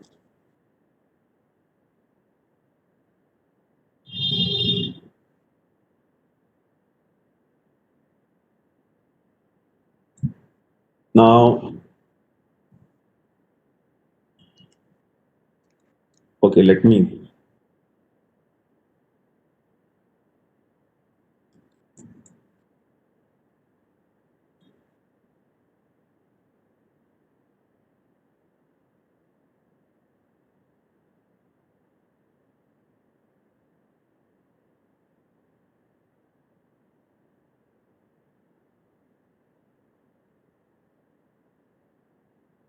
So, folks, the ones who are glued onto this, and while me and Shirish try to figure these things out, I will just show a few things that might come in handy as a set of resources to you. I'll quickly share my screen.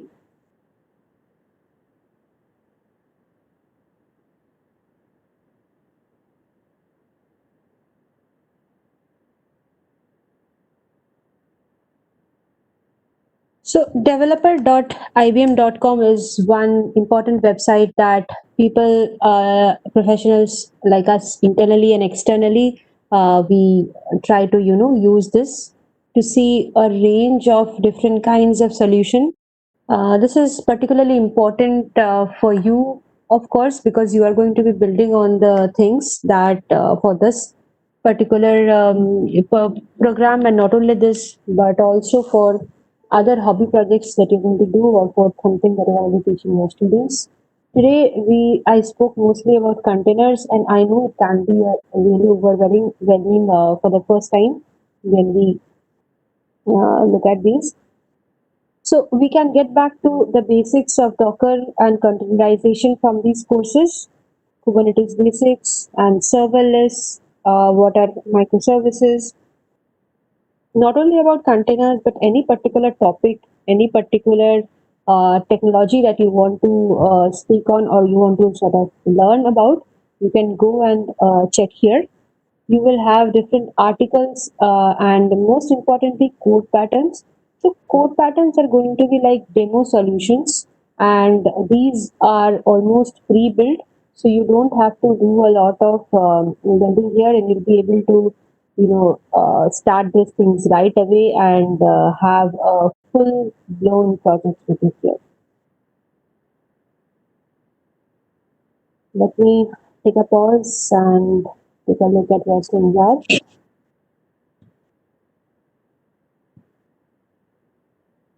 I think Shirish is back. Hey Shirish. Yeah, I have. So again, like no share button is not enabled, but I have mailed the. Okay, so share is enabled now. Okay. Now, okay, great. Finally,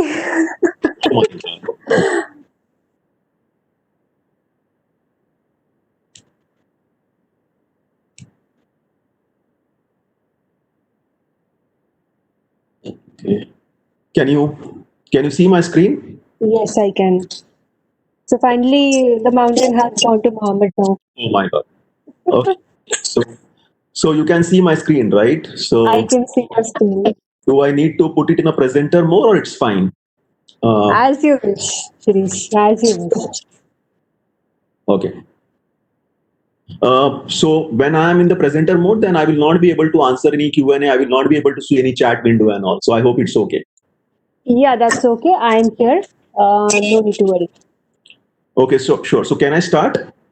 Yes, please. Please Okay. start. Thanks. Over to you now. All the Thank you, best. Johnny, and thank you, IBM team, for giving me this opportunity to present about Red Hat Academy.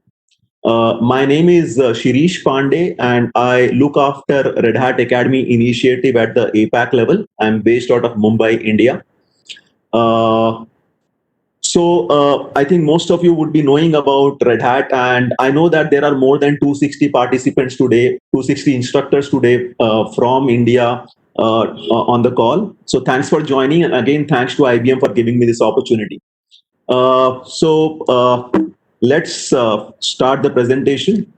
I'll be skipping some slides because there are some slides which are old or like no is not relevant. So I'll be skipping them. So please pardon me for that. So all of us agree that the need for the open source talent is here.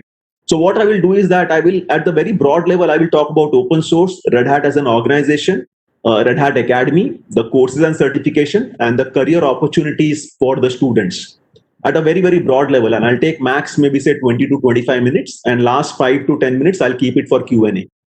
So all of us know that the need for the open source talent is here in the industry. The industry people are looking for open source or Red Hat tech talent. I mean, just to give you a background, Red Hat started in 1993. So we have invested more than 27 years in open source projects and technologies.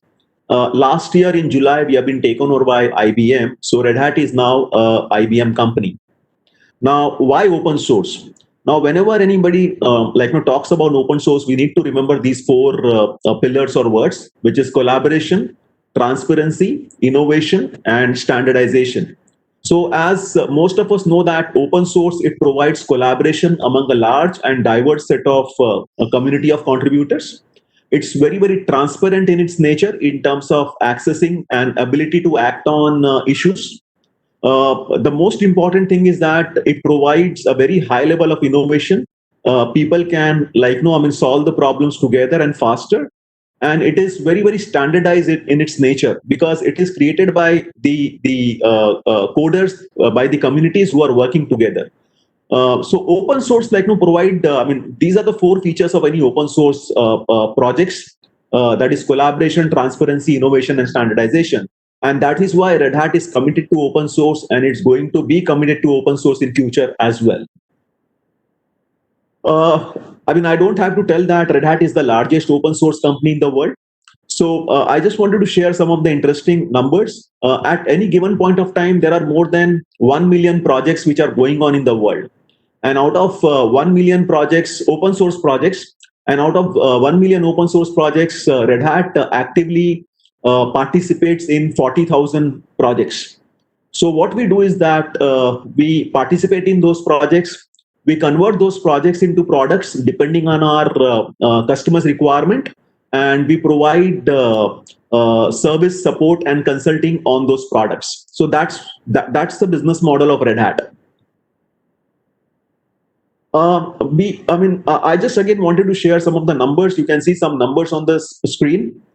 We do these kind of study every 18 to 24 months. And last time we did this study around 24 months back in 2018. And we spoke to IT managers across the globe. And we wanted to know what kind of skills they are planning to hire. Now, 80% of the hiring managers, they said that they are looking to hire Linux talent. 59% of them, they said that they are looking for people with DevOps skills. 57% said that they are looking for app dev or middleware engineers. 49% of them, they said that they are looking for a good system administrators. On the left hand side of the screen, you can see 87% of the managers said that they are finding it difficult to find employees with enough open source or Red Hat talent. Now, these are some of the exciting numbers, and these numbers show that there is a huge opportunity for open source stroke Red Hat technologies certified professional in the marketplace.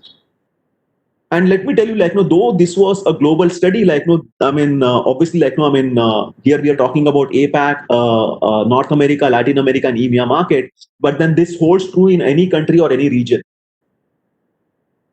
In the same study, 65% of the IT leaders, that is 2 out of 3, they said that, they are not getting the right kind of IT skills, and that is why, they are not able to recruit the right people, and it is affecting their projects, their customers. So again, 2 out of 3 IT leaders are saying that they are looking for right kind of a talent so that they can quickly deploy them on their projects facing the customers. So that was at a broad level about Red Hat, about open source. Let me talk about Red Hat, which is a global leader in open source technology for enterprises. Again, some of the numbers, these numbers are roughly, say, 18 months old, so please pardon me for that. So Red Hat, serves more than 90% of Fortune 500 company. So they use either Red Hat products, solutions, and services. We have more than 16,000 employees across the globe in 40 plus countries and 105 plus offices. We are the first 1 billion, 2 billion, and 3 billion open source company in the world. So these are some of the numbers which I wanted to share. In India, we are present in Bangalore, Delhi, and Mumbai as far as our sales offices are concerned. We have a global development center in Bangalore, and we have a support center, global support center in Pune. And obviously, we report to Singapore office, which is the APAC office, who in turn report to US office, which is at Raleigh. As I mentioned before, 100% of the US airlines companies, telcos, commercial banks, BFSI, executive stroke, government departments, and healthcare companies, they rely on Red Hat. As I said, though these are US based numbers, but then this holds true in India as well as APAC market as well. I'm going to share some of the customer names in the latter slides. Again, as I mentioned, some of the customers around the world. In North America, it is UPS and Delta. In EMEA, it is Deutsche Bank and British Petroleum. APAC, it is Cathay Pacific, DBS. Latin America, it is Avianca, Coflex. If you want to know in India, then Vodafone, Airtel, big banks like SBI, HDFC, ICICI. You take any government projects Red Hat would be there basically. Take it up a passport project or a Aadhaar card or railways. You will find Red Hat in most of the places. Customers by the industry, financial services, you can see Emirates, Vodafone in telecom, as I mentioned before, ExxonMobil in oil and gas, Lockheed Martin in government, healthcare, HCA, transportation, BMW, Telstra, Rakuten. We have thousands and thousands of customers across the globe. You can just go to the Red Hat side and find out vertical wise, region wise, what customers are there and how we are servicing them. So we are all here today about Red Hat Academy. So let me share more about Red Hat Academy. The whole objective of Red Hat Academy program, like IBM Academy, is to bridge the gap between education and industry. What we do is that in this program we offer open source courses in the area of Linux, cloud, middleware, DevOps, and automation management. It's a no-cost membership for the qualifying universities and institutions across the globe. Okay. I'll be talking more about the courses and certification in the next few slides.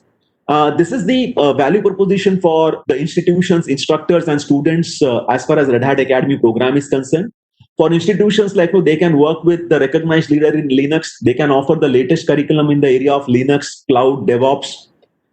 They can prepare their students with foundational skills, and they can take advantage of no-cost membership. For instructors like you, you can teach a very high quality curriculum in the area of open source. You can validate your knowledge with the help of certification exams. You can stay current with the curriculum updates. Again, I'll be talking more about it in the later slides. You can keep learning with the help of no cost access to the video classroom courses. and you can run your curriculum and labs effectively with the help of Red Hat Academy program. And for students, like, they can learn in demand, latest in demand industry skills which is required in the industry. They can get certified with the help of discounted exams. They can get valuable experience with the help of hands-on labs, and they can connect with instructors and students across the globe with the help of our RHLC platform, which is Red Hat Learning Community Platform. Some of the features about Red Hat Academy are like, we offer flexible hands-on lab environment. The materials are very, very standardized. We also have a commercial training and certification model, but because it's a Red Hat Academy model, we don't dilute the material. We don't compromise on the material. Whatever we are teaching in the commercial model, we teach the same in the Red Hat Academy model as well. We provide training to our instructor in the form of video classrooms. Okay, the instructors and students, they can validate their knowledge with the help of certification exams, and the content is very, very high demand, in the sense like, we refurbish, we upgrade our content every 12 to 18 months. So whatever actually is required in the industry, that is covered in the content, in the curriculum. There are various hands-on lab environments which are available under Red Hat Academy program. So the first one is do it yourself.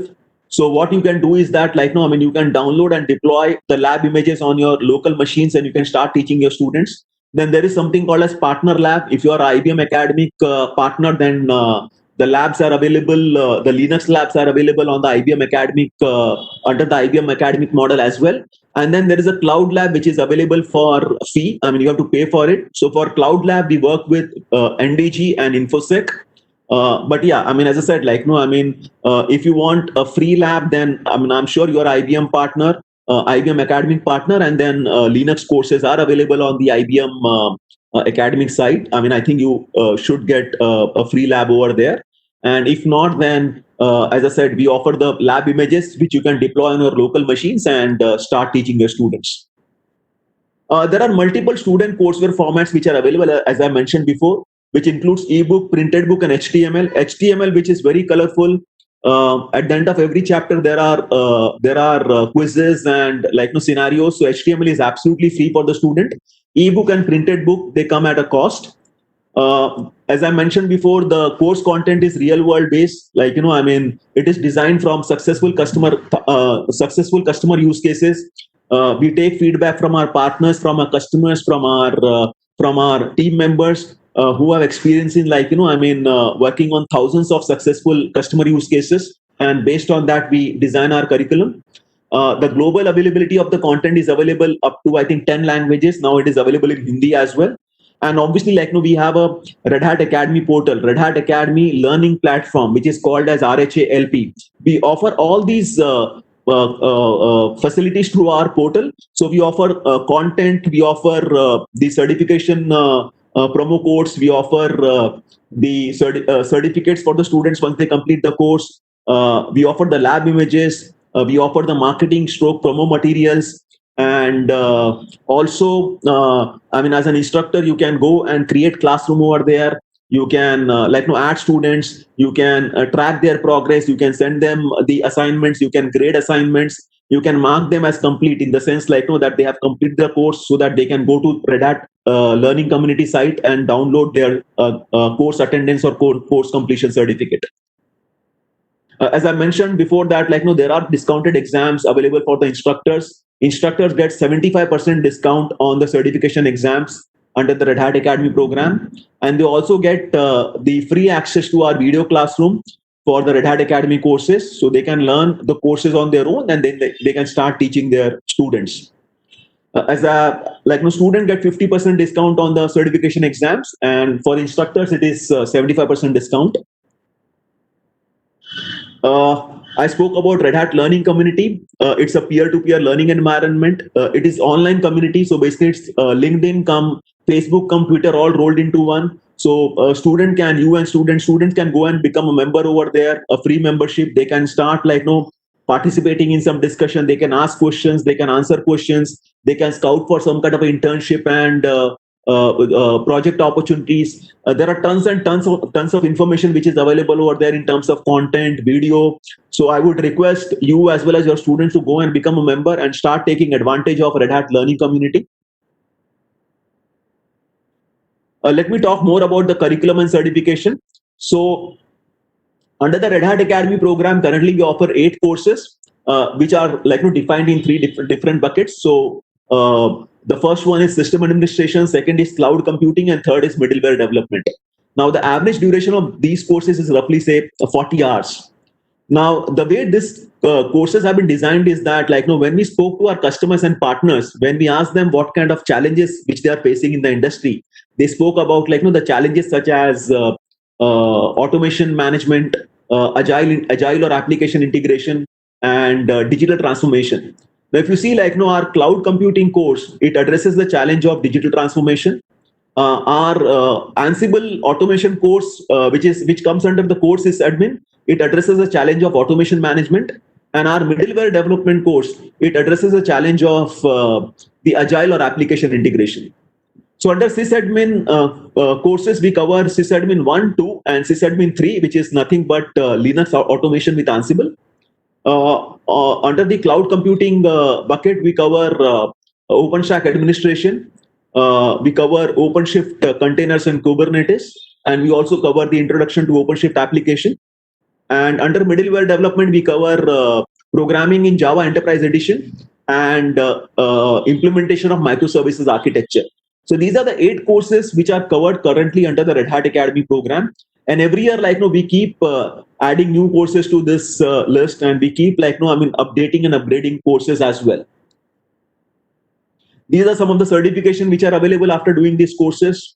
So EX200, EX183, EX283, and EX294. So there are 4 certification exams which are available after doing certain courses. And these are all online performance based kind of certification. So they are not MCQ, true false, match the column, filling the blanks kind of questions. They're all scenario based kind of exam. The exam duration is roughly say 3 to 3.5 hours, and passing is 70%. So that's why the students who pass this exam, the acceptance of their or recognition of their certificate is much more compared to any other certification which is provided in the industry.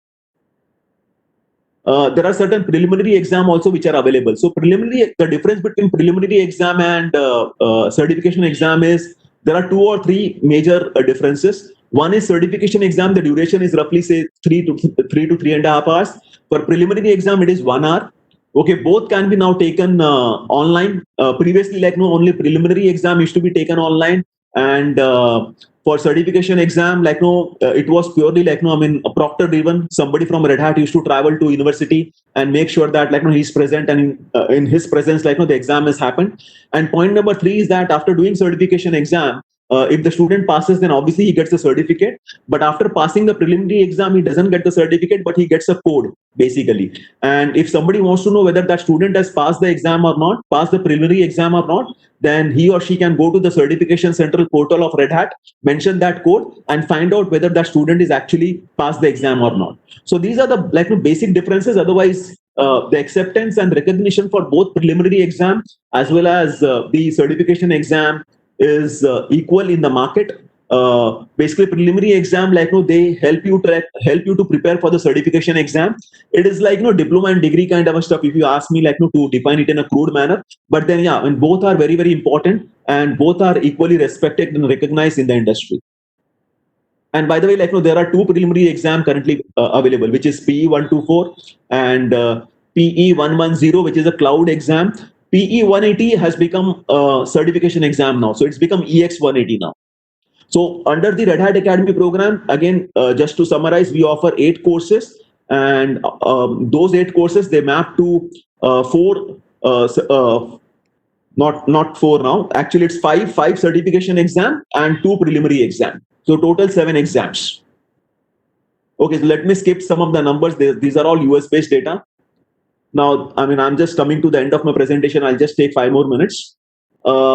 So I just wanted to share the proven business impact. When we spoke to the IT managers, the recruiters, about Red Hat Academy students after they recruited them, 95% of them, they said that the students who were certified from the Red Hat, they were better prepared.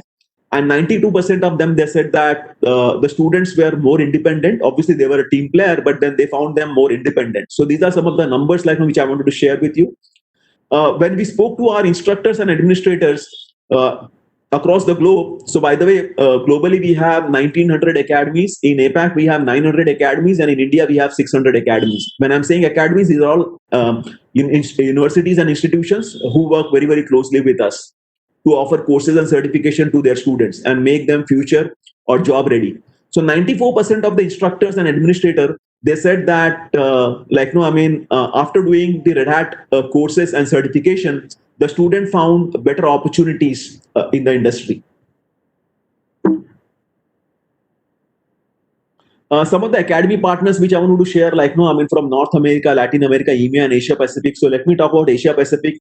So in APAC, we are present in 16 countries. We have, as I said, more than 900 academies. So you can see the logo of UMN Indonesia, then TAFE North Metro from Perth, Australia, Iwasaki Gakuen from Tokyo, Japan, and SRM University from India. So we work with I would say more than 100 plus universities in India, and more than 600 institutions, colleges, and universities in the Indian subcontinent. Now, becoming a Red Hat Academy, so basically, this is available for the institution. This is not for any. I know that there is a little difference with the IBM Academy program and Red Hat Academy. So this is available for an institution. So an institution has to go and apply to become a Red Hat Academy.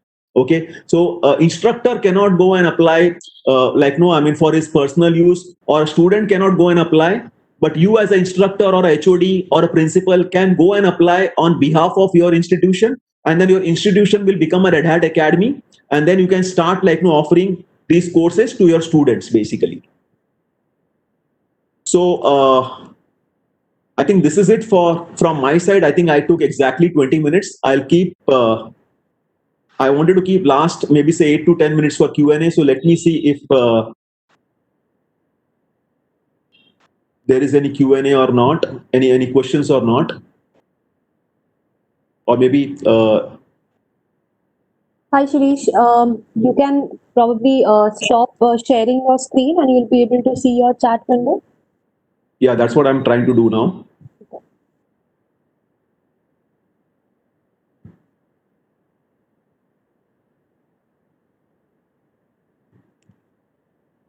Debjani, you can revoke the presenter rights. Yeah. That will work.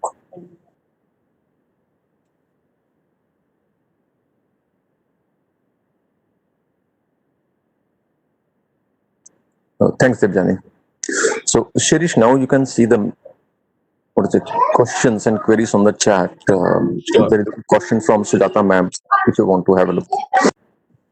Okay, so Sujata ma'am is asking, what if any faculty wants to learn from Red Hat? So ma'am, you have to apply on behalf of your institution to become a Red Hat Academy. Once your institution becomes a Red Hat Academy, then you can learn with the help of free video classroom and train your students, and you as well as your other instructors as well as students they can take all the benefit about the Red Hat Academy program. But as I said, it is not available for any single instructor or a student as such. It is for the entire institution. So if you have the authority, you can go online. I will share the link with you. You can go online and just give me a minute, please. Let me share Red Hat Academy link with you.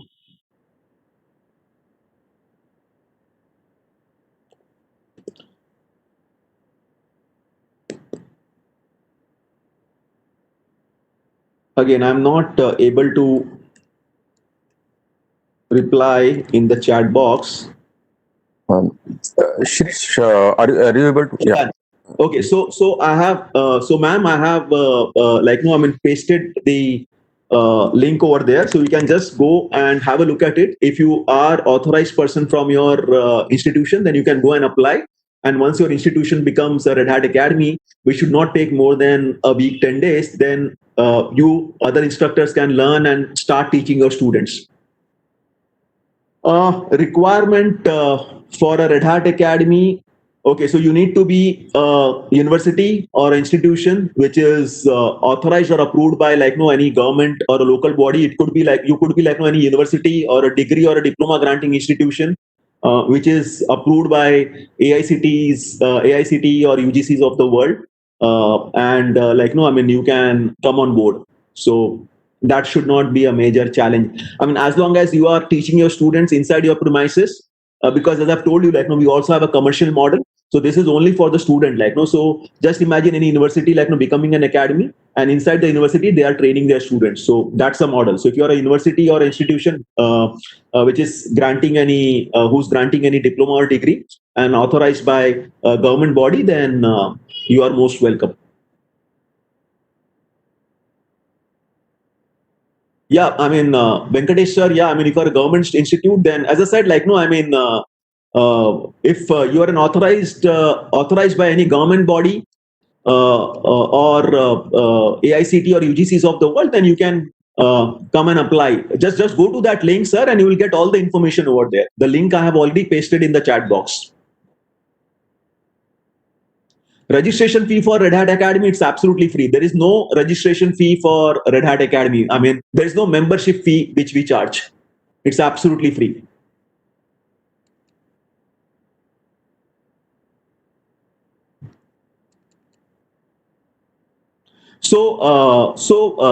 I just wanted to share one more thing is that we also have a partner model in India. So there is no membership fees, and you can teach the students on your own. But then, yeah, if you need any service or support from the local partner, we can align a local partner with you, and they may charge your students on a no profit, no loss basis. But again, like no, I mean, there also you'll get maybe say the way you're going to get discount on your certification and all on the course delivery. Also, you may get maybe say 80-90% discount.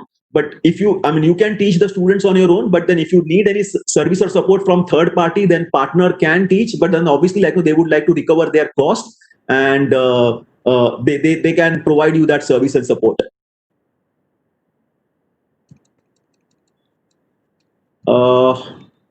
Service charges will be depending on the partner to partner basis, like so I mean, as I said, like you will get heavy discount I mean, you can teach the student on your own, but then if you want any local level support, then that can be given by the local partner, and that will be purely between the partner and you.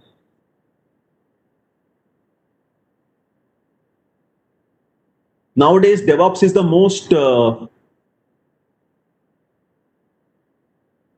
now we have started getting lots of questions, so which is great.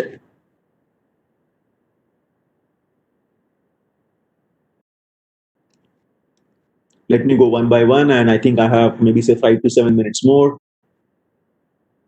Nowadays, DevOps is the most wanted tech in the market. Please guide how to go about to get certification. So just now I saw like Devjani was teaching you about OpenShift. Okay, let me tell you, OpenShift has grown by 126% last year. Okay, so when we talk about OpenShift, it's nothing but Kubernetes and containers. Okay, so world has moved from Devjani being a technical person, she can tell you more, but then all of us know that the world has moved from desktop to server to virtualization to cloud to now containerization. So everybody's talking about containers and Kubernetes basically. So there's a huge opportunity, and OpenShift is growing a lot. So if your students are certified in OpenShift, then definitely there is a good chance of them getting a quicker entry into the industry.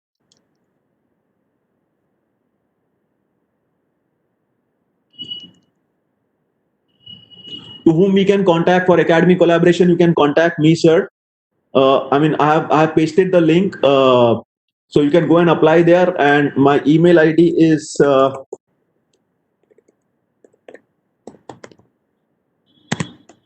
this is my email ID, shipande@redhat.com. You can drop me a mail, and we can surely take it forward.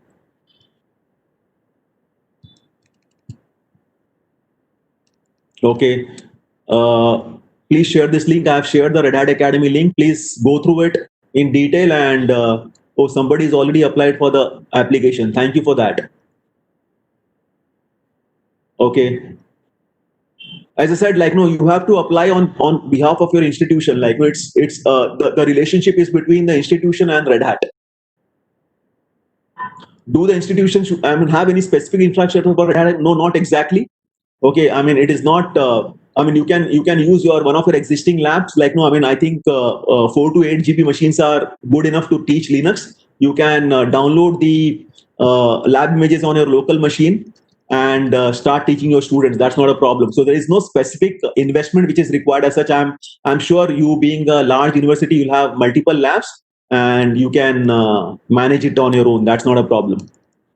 So there is no specific requirement which is there to become a Red Hat Academy. There are general requirements, and I'm sure you being a large institution and university, you are already IBM Academy, if I'm not wrong. So I think that should be good enough.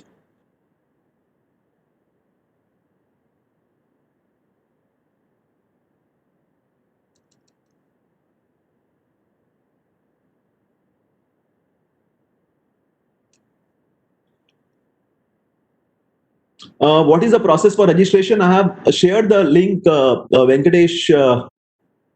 So I have shared the link. Please go and click on that link and please go through all the details. I mean, there is a sample agreement over there, and there are certain other details on the website. Please go through it, and then you can apply on behalf of your institution. Please understand that it is, again, I'm repeating, I mean, I know that IBM model is a little different.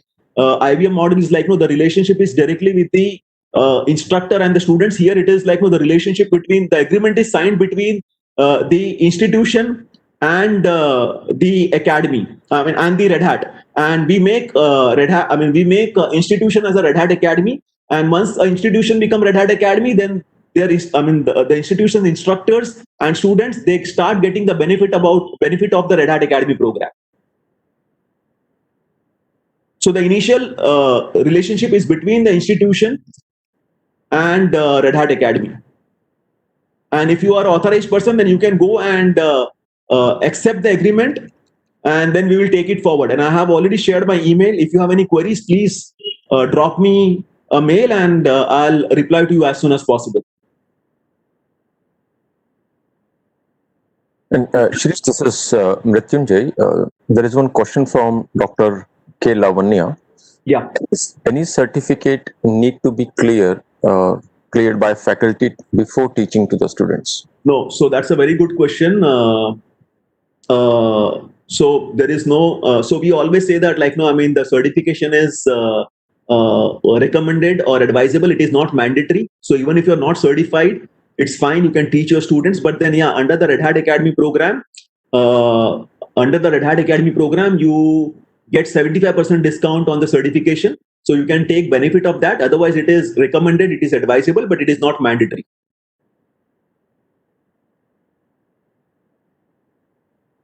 Okay, so Aman Singh is saying that it says agreement for 1 year and 200 students.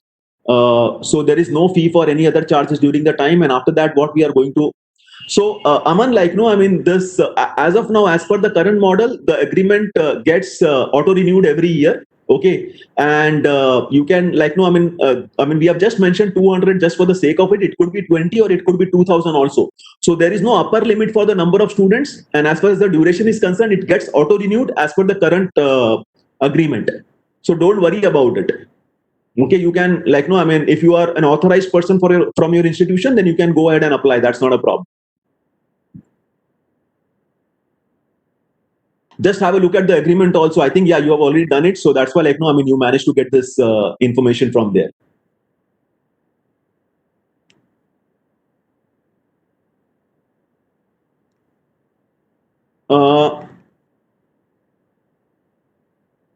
I think we can take one last question, Shirish. The question is, do you have any certification for management professional? No, I mean, we don't have any certification for management professional. Akanksha?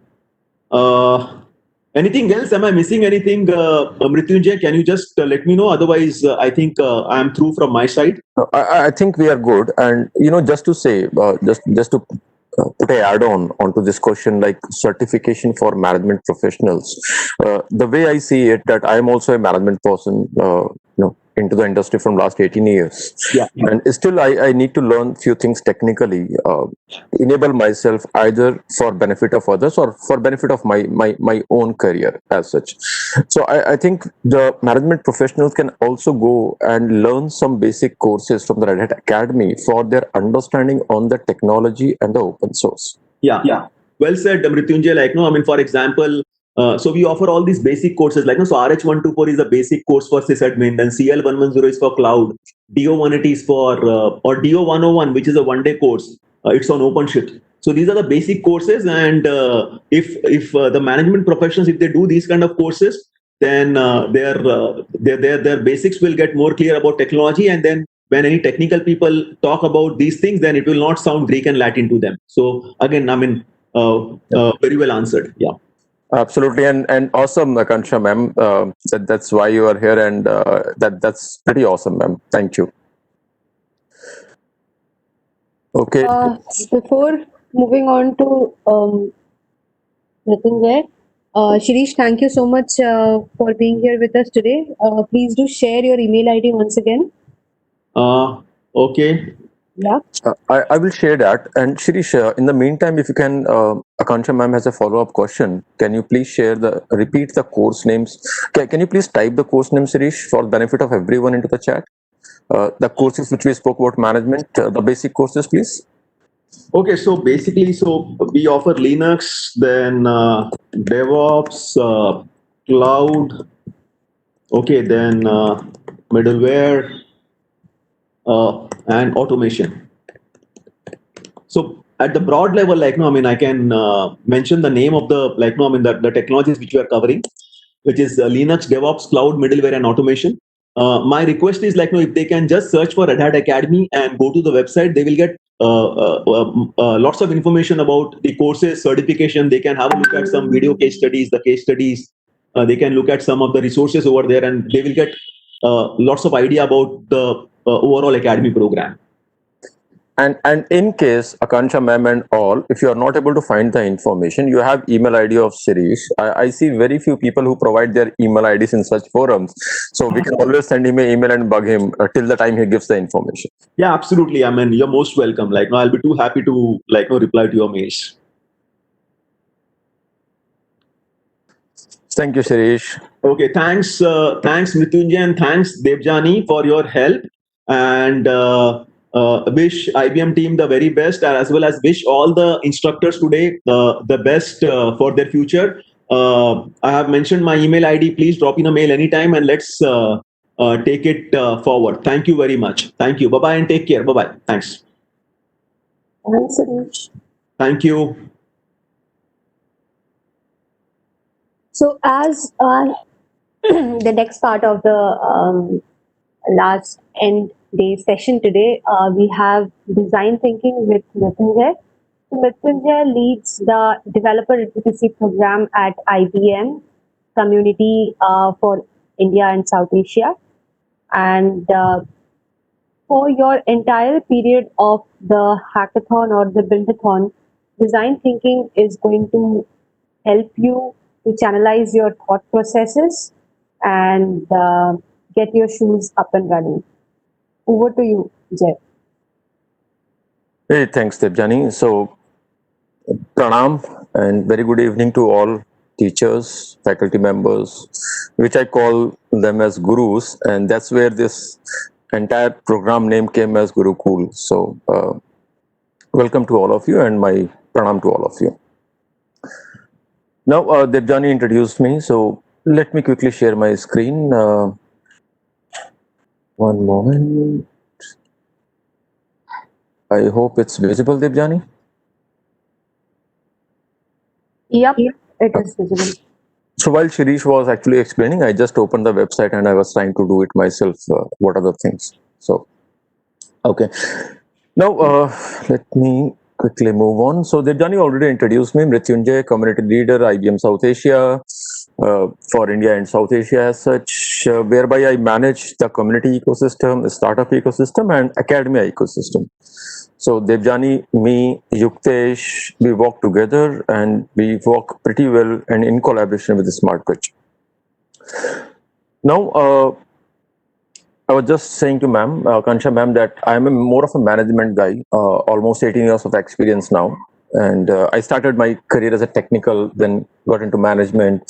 But I just took a turn back to technical again. So as of now, I'm a management plus a techie guy who also still I'm trying to learn some of the technologies which fascinates me. So that's about me. People call me Jay, they call me Mrityunjay, whichever name you are comfortable with, you can call me by that name.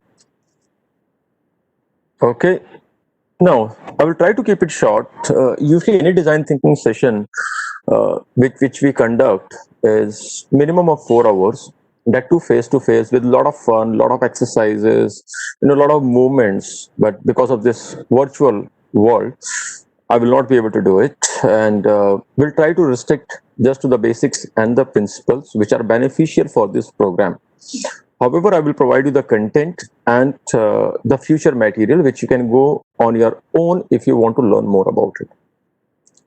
Now, before I actually dig into the session, I would like to start with some questions, some of the interactions with all of you. So I just want to start with a story as such. And this is one of the true stories, and I believe this story would have also happened in your life at one or the other point of time. So the story goes like this. I need some responses on the chat. And Debjani, if you can monitor the chat for me, please, and just tell me the responses, that will be great. Okay, so I'm a married guy. Almost now it's the 8th year of my marriage, and I have 2 kids. The elder one is 5 year old. The younger one is 3.5, around that. Okay.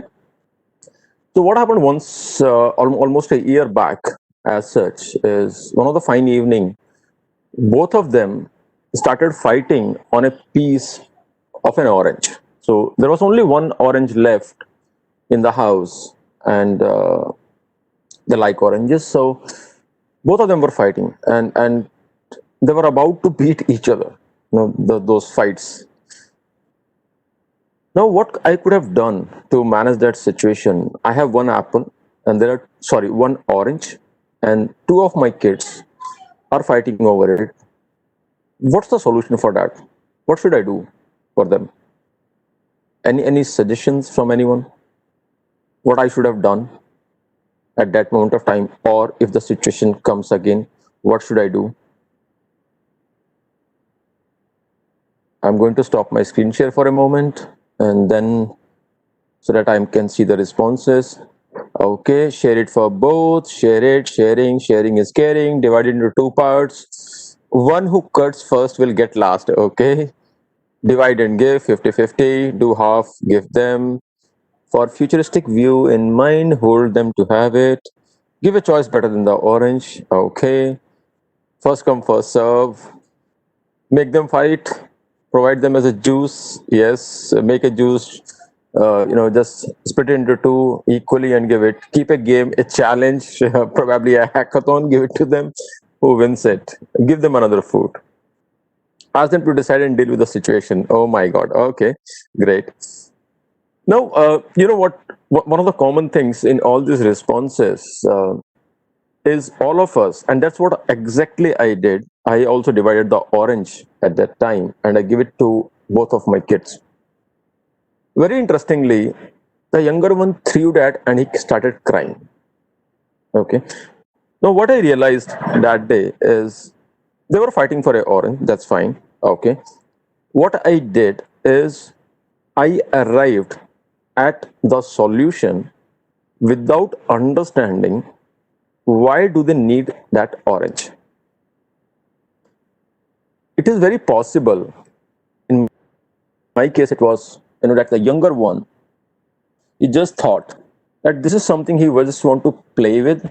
He just want to peel that outer cover of the orange, that skin of that orange, and he just want to splash those juices into his elder one eyes. He just wanted to do that fun. It is very possible that one of the kid might be hungry, and in order to quench his hunger, he wants that orange. But is the orange actually going to help that? No, right? I can give him probably a food, whatever he likes, which will help him and give the entire orange to the other kid. There can be a number of things. So what I did, I just immediately jumped into the conclusion that, okay, let me divide 50-50. That's the easy solution. They stop crying. But actually speaking, the outcome did not meant or did not solve or did not took care of the original problem, which can be something else. Can be because of fun, can be because of I'm hungry, can be because that younger one thinks it's just a ball which I want to play with. He just want to do something else. He just want to crush it, anything for that matter. And this is what we do in our life, and oftenly, especially me. So what design thinking does is it helps to understand the needs. There are multiple philosophies, or let's say the methodologies of design thinking. Here I'm going to talk about IBM design thinking, which is not like that we are trying to reinvent the wheel. It's not like that. We are trying to create something new. No way. We just believe that there are some things which we should focus, right? So that's what I'm going to talk about. And more or less, all the design thinking concepts, methodologies are same, or to the core. It is same. There can be a little difference in understanding and implementing or the verbiage as such. Now, what is a design? We need to first understand that what's the design, right? In a very simple words, the design is the intent behind an outcome, right? What intent? Why? Why do we need to design something? What is exactly we are looking for? What's the planning we need to have? What do we need to execute? Design talks about all those things. So in very short, we just say that design is the actual intent which helps you to achieve an outcome. That's what we are going to talk about today. IBM design thinking is centered around your human's empathy.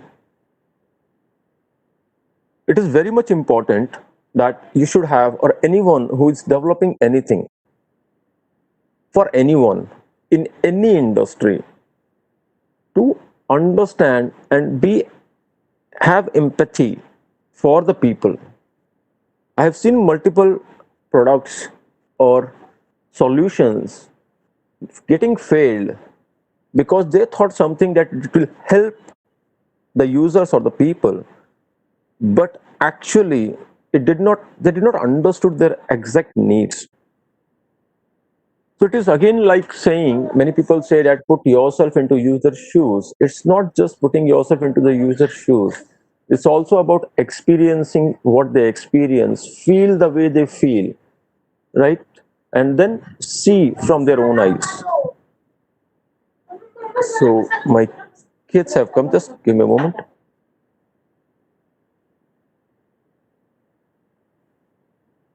Okay. So as I said, I have two young kids, and they just keep barging in at what daddy is doing. So apologies for that. Moving on.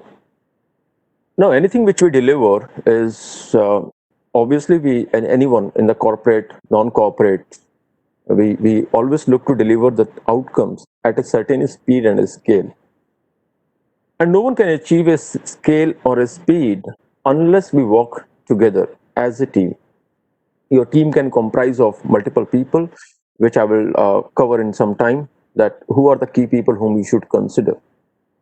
And the design thinking, it's a chain. It just interacts with all those people which are integral to any solution. Now, before I go ahead further, another very quick example is you would have seen that a purse or a wallet of a male or a male wallet, which I carry in my back pocket, or anyone carries in their back pocket or somewhere else. Have you ever wondered why the design of a mail wallet has not much changed over a period of years? Any answers, any suggestions? Why the design of that wallet remains as is, broadly? There can be little changes on the leather, the quality, the waxing, but the fundamental design is the same. And why the wallet was created like that? Awesome answers. In fact, the first answer itself is right. That the pocket. And if you see, interestingly, the pockets of my jeans, my trousers has not changed. That gives me the size of that wallet.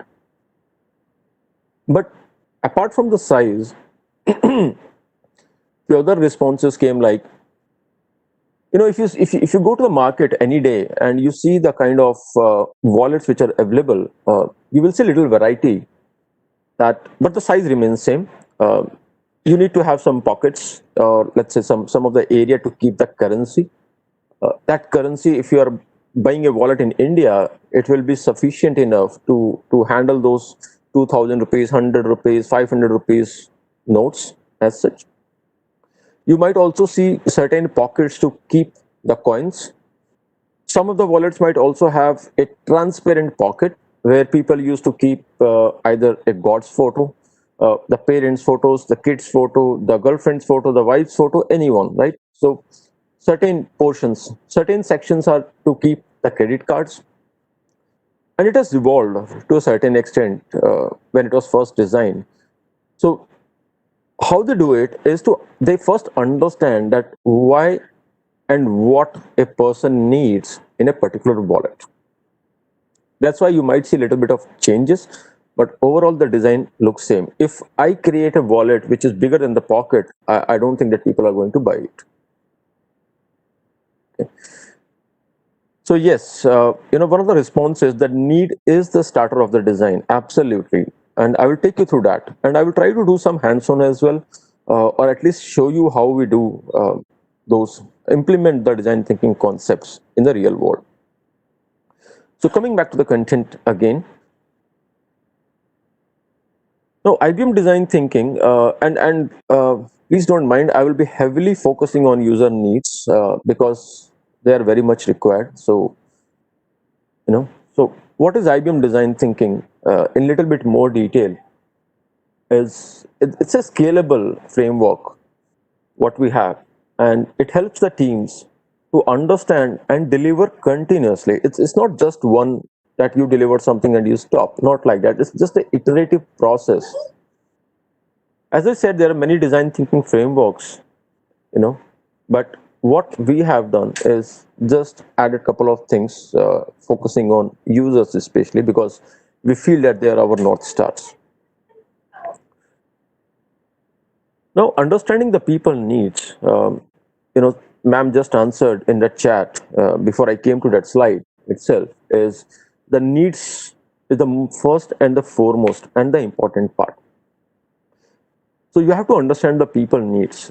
And I was running one of the hackathon for COVID-19, a national hackathon, and I usually do it in corporates and community, student academia. I was also part of Smart India Hackathon as a part of mentor and the judges as well in Bangalore region. So just taking some ideas from there is when I was doing it, the people who work on the problem, they think of the solution themselves. That, for example, the migrants initially from this problem was there in Bangalore, Mumbai, most of the metros, that most of the laborers were migrating to their natives. And people said they're migrating, what to do, what not to do. Then I asked one question to one of the participant is, what does they feel that why they are migrating? They said that they are migrating because they might feel safer in their hometown. Or they might be migrating because they don't have the money. I said, why don't you go and you ask few of the migrants who are trying to move? Is it a problem that they don't have a home, they don't have something to earn, they want a free money, or they want the work? And what does the success mean to them? the success means to them is reaching to their native, or it means that they should reach safely with their family to their native, plus they also have something to earn over there. If somebody has migrated from some place to some other place, that means that he was not having that great work at that place to feed his family, and the new place which he has moved, probably it gives him those things which he needs. So why does he going back again from where he came some time back, right? So when that person went and he interviewed, or let's say had a discussion with those people, he was shocked and amazed to see what's the real problem. Why people are suddenly gathering at any railway station or a bus station, and they're trying to flee the particular city. So that's very much important, that anything what we do, software, hardware, anything, the first and foremost is the people need. And I missed to tell you that design thinking concept applies to all aspects of the industry. It can be manufacturing, retail, pharmaceutical, IT, academia, any place. Even in my personal life, I can implement it. Now, once you understand the needs of the people, we have to form the intent from that discussion, right? So people have told their needs, or we have came to know what do they need actually, why do they need, and then we form a comprehensive statement that why, and then we form that intent of doing this stuff. That helps, the needs, the intent, that helps to deliver the outcome at a speed and a scale. And nowadays, we don't plan something for years together. For example, I have to develop a website. It takes just a month, for example, in today's world. I'm not going to wait for a month to have all the features on the website. Rather than that, I'll rather work on an iterative model. I will develop something with a minimum viable product, and I try to deliver that website within a week. And in the future iterations, I might add something up. This is possible only when I have what is the need, what is the intent, and what can I do as of now. IBM design thinking talks about three major things: the principle, loop, and the keys. I will be going little bit in detail for the first two. The keys I will not be going, because it is there to solve one of the complex design problems as such. And honestly, not having much time, so I will try to restrict it and keep it short as much as possible, so that I can take you through some of the live examples as well. Okay. Now, what is the principles? So moving to the principles, principle is a frame to see the problems and solution from a different or a new point of view. Okay? That's what we are going to talk about. What it contains is again a focus on the user outcomes, multidisciplinary teams, and restless reinvention. It's very important. We are talking about reinvention. We are not talking about inventing something new. Now, as I said, that make our users or your users as a North Star. In the medieval world, when the sailors, or they used to navigate or roam around the seas, or travel from one place to another place, in the day the sun was there, but in the night they were referring that North Star, to navigate through that particular course or the journey. So similarly, in design thinking, users are our North Star. They drive, they are the premise for each and every action what we take as an individual and as a team. Our success is also based upon what value are we trying to bring it to them. So it's very much important. Now, you would have definitely heard this, that success as a failure, succeed or fail as a team, not as an individual. So design thinking, because it works and it requires multidisciplinary team to deliver the scale and the speed, it becomes quite important and imperative that there should be empathy, there should be an understanding within the team, and it's just not an individual who are going to succeed or fail. This multidisciplinary team and working together helps to achieve that.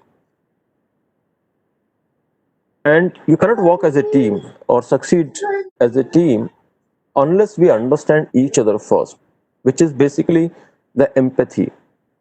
I definitely have to build a trust with the people whom I'm working.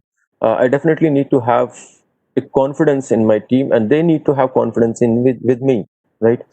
So that's a core part of a team. So no, as not as a individuals as such. There can be multiple people in the team. Can be somebody can be technical, somebody can be DevOps, somebody can be a management guy, somebody good with the coding, somebody good with the website, somebody good in articulating the things, right? So it's just a multidisciplinary team. Now, the bias towards action. As I said that I was quoting that example of the website. Everything is a prototype, and we say that pursue perfection with the humility of knowing that nothing is actually perfect, right? I was about to remember one quote, but suddenly I forgot. So what it means is never or don't get what you say too much pressurized or too much thinking or tense about reaching to a perfection. We definitely pursue it. I also try to do it, but I think don't take tension that we have never reached perfection. So what we do is build a prototype, and then we iterate, reiterate, iterate. We just iterate to add or improvise on what we have built, and we feel that it is going to work. There are a number of examples in the industry, in the mobile segment, mobile, the world of Nokia's, Blackberries, right? If the iteration fails, what happens? You have to keep up to the pace as such. So iteration is good than trying to pursue or not trying to be perfect. It just delays. Now, talking about the loops, it's a loop because it's a continuous process. It has three segments of observe, reflect, and make. Let's go to the observe. Again, talking about the users is it's about immersing yourself. So you understand their needs, but immerse yourself into their world. Because meaningful outcomes can come only when you understand their problems, the problems which what they have, what they feel, what they like, what they don't like, as such, which you can't do, and unless you know who are your users, what are their values, beliefs, what they are seeing and doing, thinking, feeling, pain, or enjoyment. Just to give another example, um, one of the biggest uh, brands in this food category, they launched a burger in Japan, and it was hot selling across the world. But after a few months, also, it was not selling in Japan. After a few months, they tried to solve that problem, and they started sitting with the users as such. After 6 months of launching their product, after that, they came to know that the name of that burger is means death in Japanese local language. That's what preventing the users from buying that burger. The quality and everything was fine. The taste was everything was fine. No problem. But what the mistake they did is they did not understood or took care of the values and beliefs of those people, right? And I have personally experienced few of the things which I don't want to quote as of now. When we put some names, many people they object because of their personal beliefs and values.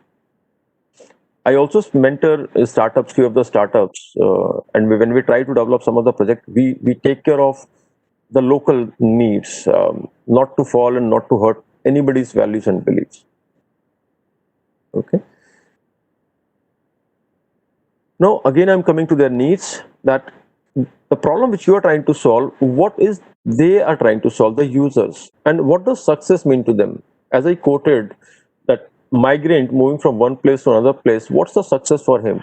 The success for him is to move, or the success for him is if he gets a job, he will retain there, or he wants to move securely, safely, with the food, with the water to his native, from there to his village probably. And what is there going to gain or lose if the problem is not tackled? And as of now, what is blocking their success? Yeah.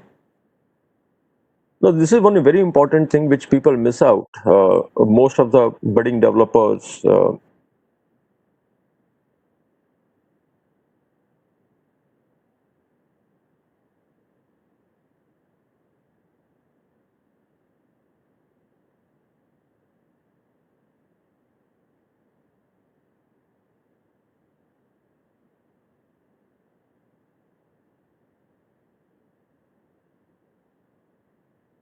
Hello. Jay, you're not audible.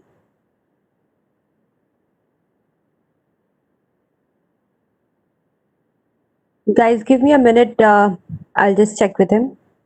They might have failed at some places, right? Jay, Yeah.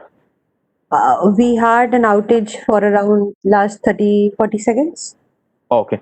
So I think I hope you are there at the what else is out there. Was that okay? Yeah, Is that now we're good. okay? So I was talking about what else is out there, and what I was saying is when I mentor some of the startups, many of these budding developers, uh, many times they come and they very with very much enthusiasm they say, "Sir, I have this idea. This is mind blowing X Y Z." And even when I submit patents, or my team works on patents as well, what best we do is we try to search a similar art in terms of a patent or a similar solution in the world. If somebody has already implemented that solution or built that product, why do we do that? We just try to do is to understand who have solved the problem, what's differently have they done, or what's differently I can include in my product. Did they fail at something? There's a lot many things to learn from them. Somebody might have built already something, right? For example, a mobile phone. There are a lot many organizations who build who manufacture mobile phones.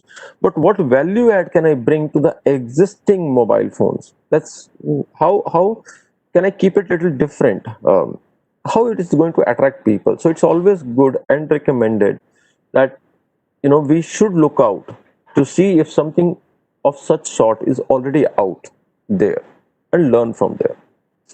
And one of my friends called, this is he termed as an intellectual borrowing rather than a cheating or copying. It's just an intellectual borrowing. Okay, now what's their feedback? So users, we understand the need, we understand who is the user intent, but we also take their regular feedback. So again, I will quote my example of the startup. The startup I'm talking about is now working with Shimla government, Himachal Pradesh government as such. And when we developed the first prototype, we actually gave it to a couple of people in the market to use it for free. Okay, so why did we give it? After a month, we collected their feedback. That what do they feel about this product? Is it working? Not working? Is it working to their expectation? What else were they looking for? Right. So that feedback helped us before we actually launched that product into the market. So that's the importance of collecting the feedbacks. Even we collect feedbacks at our sessions, right, which helps us to iterate and just improve on before our next session. So just move on to the next one. I have 25 minutes, I guess. We'll try to finish it little soon. I will take the questions at the end. I'm seeing some of like feedback as a part of MVP. So yes, I'll come back to that question. Just give me some time. No, reflecting is about converge. Reflect. I was talking about reflect.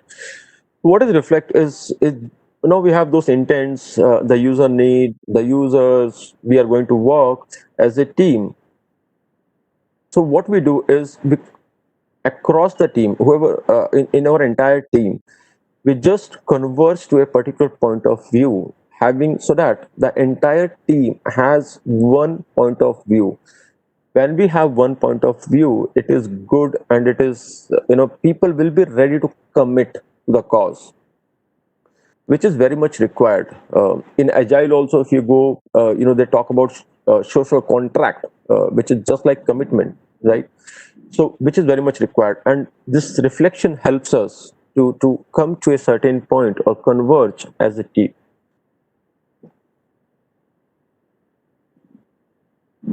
No, we have understood about users, their needs, blah blah blah, right? But it is also important to understand who are we. It's very much important, right? It's not only user. I understand everything about user, but I don't understand about my own house, what I'm going to do. So we understand our stakeholders first. I might be working as a startup or a big corporate. Who are my stakeholders? There can be some internal stakeholders. There can be some external stakeholders. Somebody might bring me, money as an investor. We have to also understand what is our values and beliefs. What should we do? What should we not do? What are our ethics? Right? What control and influence you can have, your stakeholders can have, your team can have, and who do you rely upon, in case something happens, or just for a suggestion, just for a mentoring, and who can rely on you as well, as an individual, as a team. So users are important, but we are equally important. Now the same thing goes, as I said, for the users.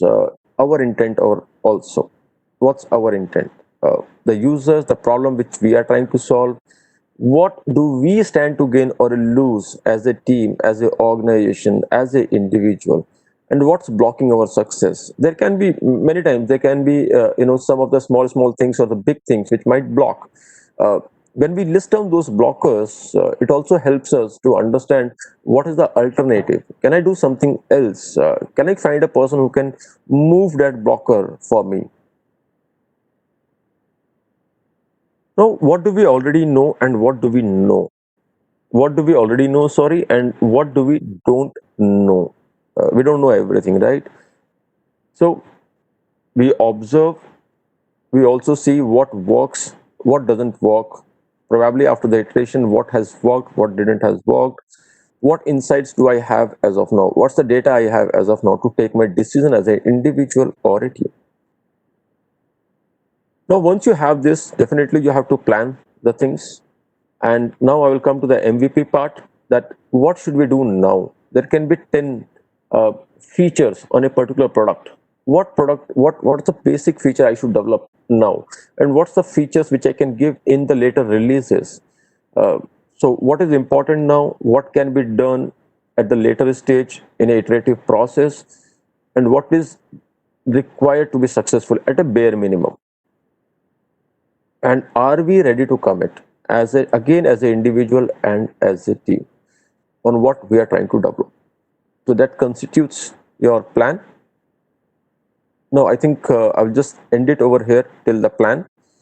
And as I will take you through some of the hands-on, or I will just show you how it works, or it has worked with multiple organizations, individuals, right, from academia, from corporate world as well. In case you want to learn more on design thinking, this is the course which you can go through. I will share the link in the chat in a moment. Just give me a moment.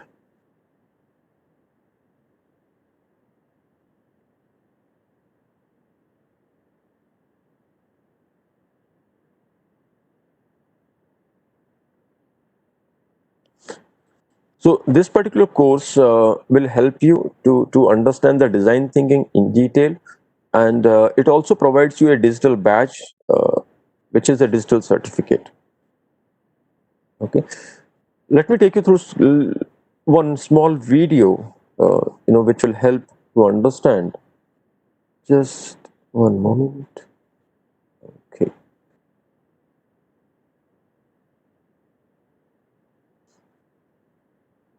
I'm going to share my screen again. Debjani, do let me know if my audio is coming from the video. I'm going to play now, Debjani. Do let me know if it's audible and visible. In a world connected by smartphones, GPS, and social media, we have come to expect businesses, hospitals, and governments to deliver personalized experiences to us on any device in real time. And while we still go to the store to buy groceries or get on a plane to travel from point A to point B, the way we consume goods and services is fundamentally changing, which also means the way companies design and build these experiences must evolve to keep pace. Two approaches to help are design thinking and agile development. But the principles they are based on can be a great asset to anyone trying to solve a problem or find better ways of getting work done. Design thinking is a method for practical and creative problem solving that evolved from fields as varied as engineering, architecture, and business. At its core, design thinking focuses on understanding people's needs and creatively discovering the best solution to meet those needs. Its core concepts are understand, explore, prototype, and evaluate. Agile is a group of software development methods that emerge to quickly, iteratively, and collaboratively build better business solutions. Its core concepts are iterative development, risk management, and transparency. Based on work with thousands of our clients, IBM is expanding upon traditional design thinking. We call this IBM design thinking, and it aims particularly at meeting the complex needs of large-scale enterprises without sacrificing the personal focus of design thinking.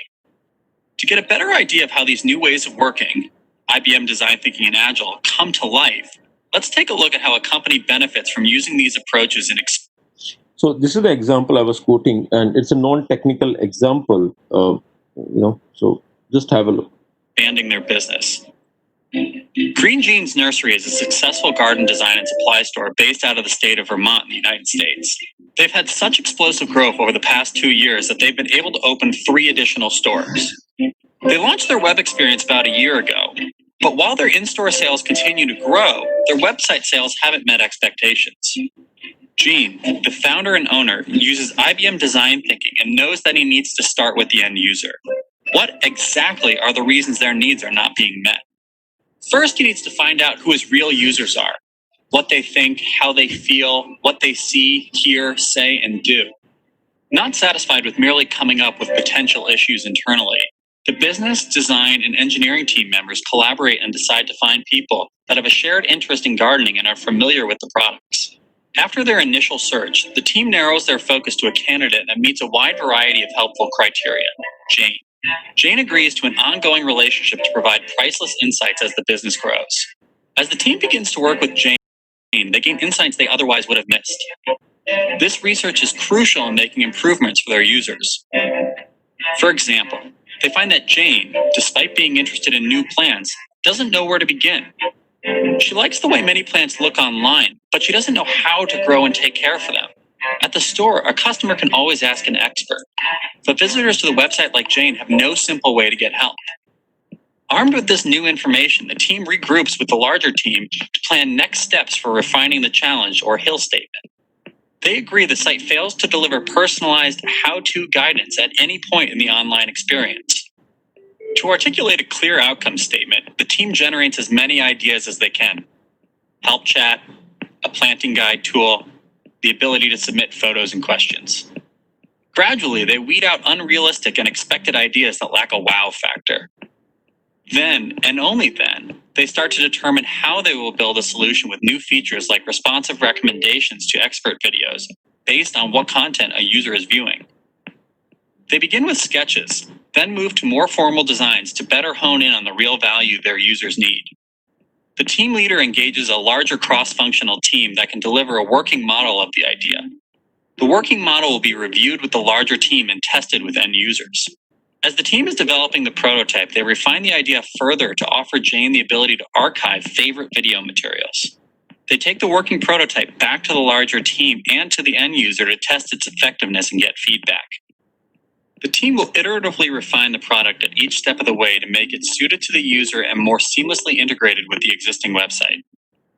Finally, the team deploys the new interactive gardening guidance tool, which is closely monitored to ensure it can undergo continuous upgrades based on insights from usage metrics and new customer needs. By using IBM design thinking in Agile, Green Jeans Nursery is able to define and solve their client challenge by putting the end user first. By applying Agile development methods, they're able to deliver new functionality using an iterative approach that was transparent and minimized risk. But the underlying principles of Agile and IBM design thinking have the potential for more far-reaching applications for all of us, whether we are developers, event managers, client-facing IBMers, or simply collaborating on projects across global teams.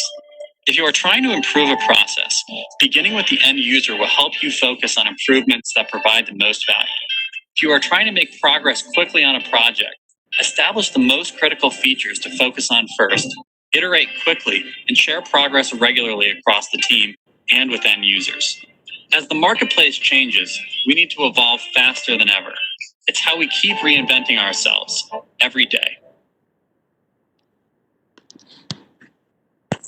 Hope you liked the video, and I have a couple of things from the video to further talk about. Is the first and foremost wow factor, which the gentleman in the video spoke. So whatever you're developing, when there are a lot of ideas, focus on that wow kind of an idea, which is definitely feasible. Without feasibility, wow also doesn't work, right? And the other thing which I touched upon previously was that reinvent.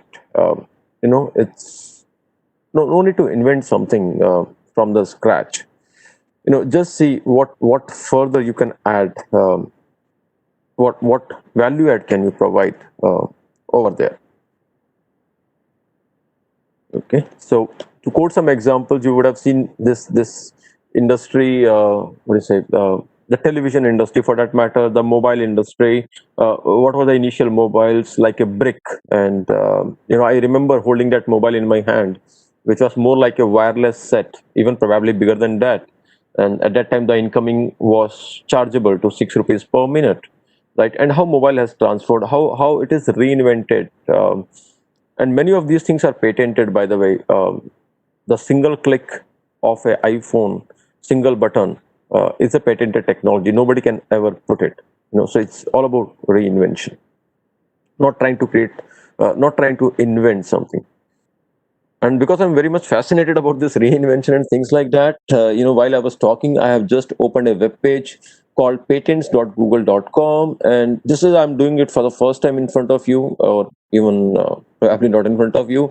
So let me search and see, is there a patent on how to teach students?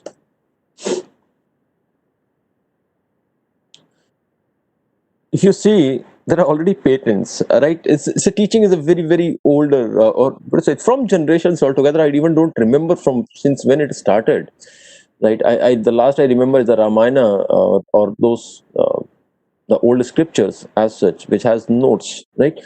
But there are many patents you can see. If you want to go on your own later stage from India, how to teach students little differently, stuff like that. So why so many patents as such? See, methods of teaching writing. Why so many patents? Because somebody took a certain patent or certain idea, he just reiterated, reinvented, added a couple of value adds on top of it, and submitted a patent, right? So just to show you that you can go on your own at the later, and if you want, that's the website name, patents.google.com. Now, coming back to the agenda, sorry, I got a little offbeat from the agenda.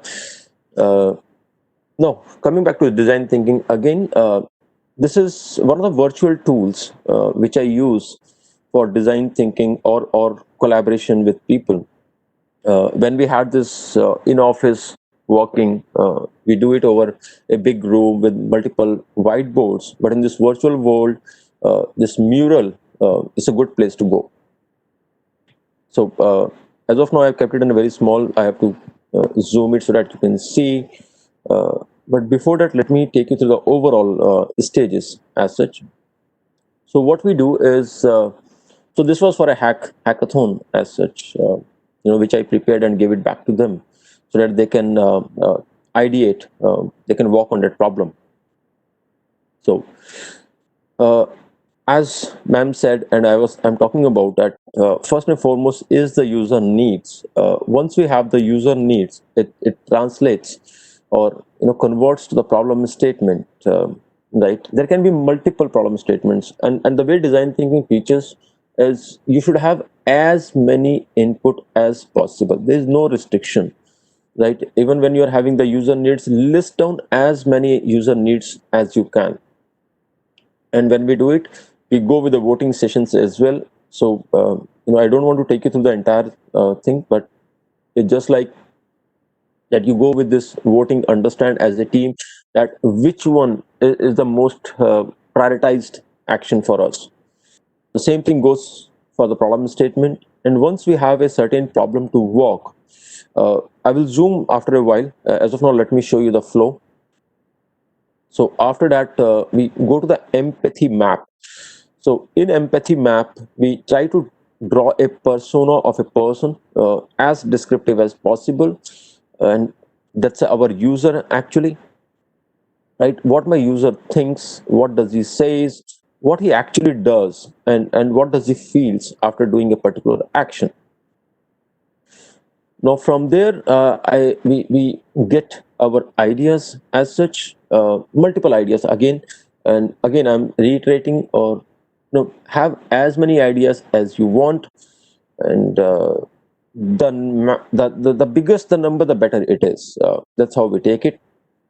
So once you have the ideas, you put it in the idea prioritization grid, which is the importance as well as flexibility, feasibility.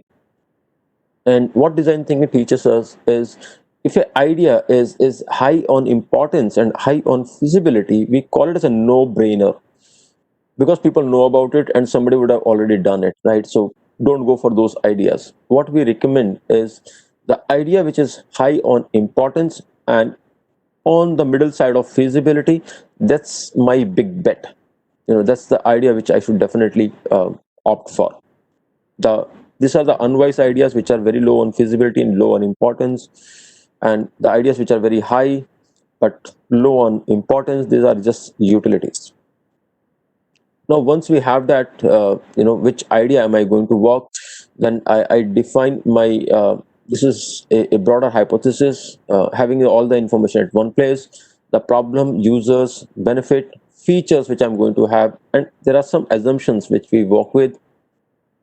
There's also a project Kanban, which is more like a progress board. The tasks which need to be done, to be started, the tasks which are in progress, and the completed stuff. You can have n number of things over there, okay? But this is the bare minimum which we go with. So this is what I use, and I have found many corporates using this. Almost 5 to 6 corporate this year using the similar template. And one of the things I also had was the architecture diagram. Okay, so give me a moment. I will share the link also if you want. And somebody, if you want the sample of it, let me know. I will send you a PDF version of this. Just give me a moment.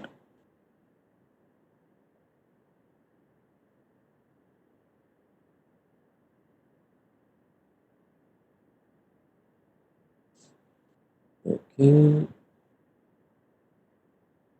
This was another template I was talking about. In this particular template, what I have additional is a roadmap of a certain product, where you have something called as a cupcake, then a birthday cake, then a wedding cake. Okay, what are your main capabilities? What are the no-brainers, customer value, what to learn? So just put a sticky, or write it right on top of it. That's how we go, so that everyone is aware about this. Okay, so that brings me to the end of the session. Let me take the questions. I see there are some points in the chat, so I'm stopping the screen share and I will take the questions now.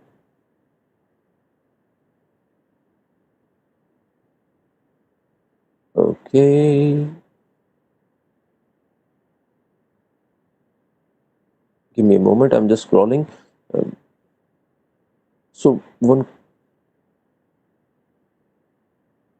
question or point from Hemant sir, that Praveen, I have requested you to share your credentials privately in Telegram. I think that's not for me. Sir, by mistake, you have sent this to everyone, by the way. Okay. So now, Akansha, definitely I will share the slides. I will create a PDF of this DS Hack Challenge playground, and I will share with everyone because this is I think many people are asking for this, so I will share it with everyone. Shiva sir, is it this a lean canvas? Very yes and no, both sir. Because lean has some principles, some of the philosophies. Agile has taken some of the philosophies from here and there. Then there are Scrum, then there are design thinking. So consider this as a canvas on which you can draw either a lean. The project Kanban word is actually coming from a lean, but there are other components as well. So that's why I'm saying yes or no, sir. It's just a canvas. You can create it. You can take some concepts from design, some concept from lean, some concept from agile. You can remove some of the things. You have to just see what works for you, what doesn't work for you.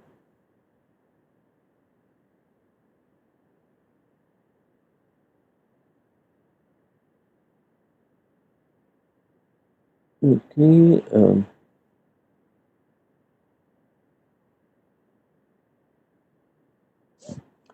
So one question from Kanojia ma'am is reinvent is okay, but every time is innovation required while design something that already exists? Ma'am, I think the first question is why do I want to do something which already exists? If something already exists, why do I want to do? So let's say I want to do because I want to, I have some different or a better idea than what already exists, right? So what's the value add I'm trying to bring? So I think that's also is just a innovation, ma'am, in my words. Doing things differently, putting a value add on something which already exists, that's an innovation for me.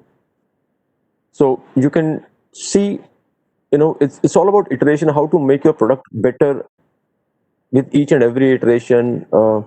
Let's say every 6 months, 1 month, 15 days, whatever. So that is there, ma'am.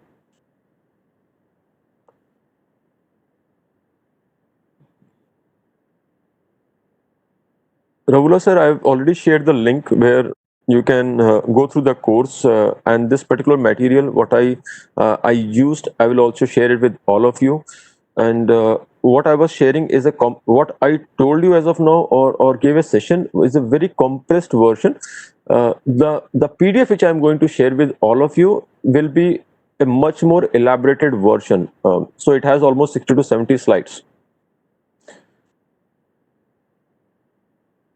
Is Mural open source and freeware? Yes, it's a freeware, Paul sir. You can use it. Just type Mural dot. Let me put a link. No.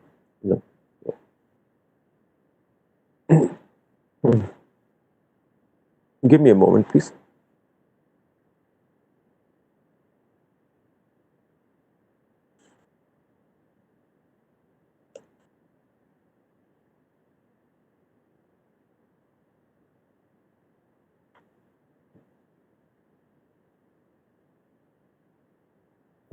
So this is the link for the Mural. It's a freeware. It's open source. No issues. Okay. What items constitutes design, sir? I think already went through that. There are no items as such which constitutes, but there are the philosophies, the methodologies, the way it is done. Those are the important constituents. Most of the things revolves around users, stakeholders, intent, and outcome. So another question is innovation where it starts from an existing idea. Uh, I'm not able to understand that question, sir. Can you please elaborate that? Innovation where it starts from an existing idea. Or let me quote an example. I think not sure if it is relevant, but so quite recently, me along with one of the university students. He's in just the second year, sir. Um, with whom I mentor, and he has developed his own startup. Okay, he has launched a startup. We were working on some different idea a month back, and when I went, I saw that this idea already exists. There are multiple players in that idea. Even that domain name, what we wanted, was already registered. So we understand that the idea is a basic idea. Somebody would have already worked on it. What we started doing is, what differently can I do with that idea? How to take care of that category users, the idea which already there in the market. They cater to a broader audience, and the segment which I was trying to capture is a dedicated segment. So how can I focus on that segment alone? Within that segment, how and what can I provide to my consumers? In which fashion are my consumers based out of metros, non-metros, villagers? Who are my sellers? Who are the actual consumers? Who are my delivery partners? So what I did is took an existing idea, reiterated on top of it, and then put innovation on little top of it, and then just doing a value add, and trying to launch my product.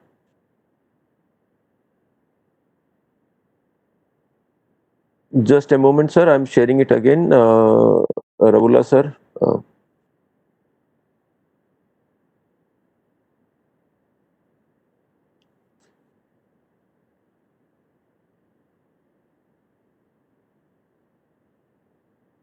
It's free for 30 days. I hope I'm not wrong, sir. I think Mural I'm using for free. So far, I've not faced any problem. I also have a corporate account.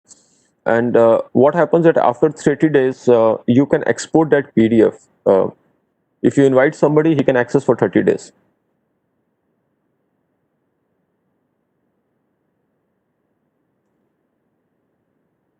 Okay.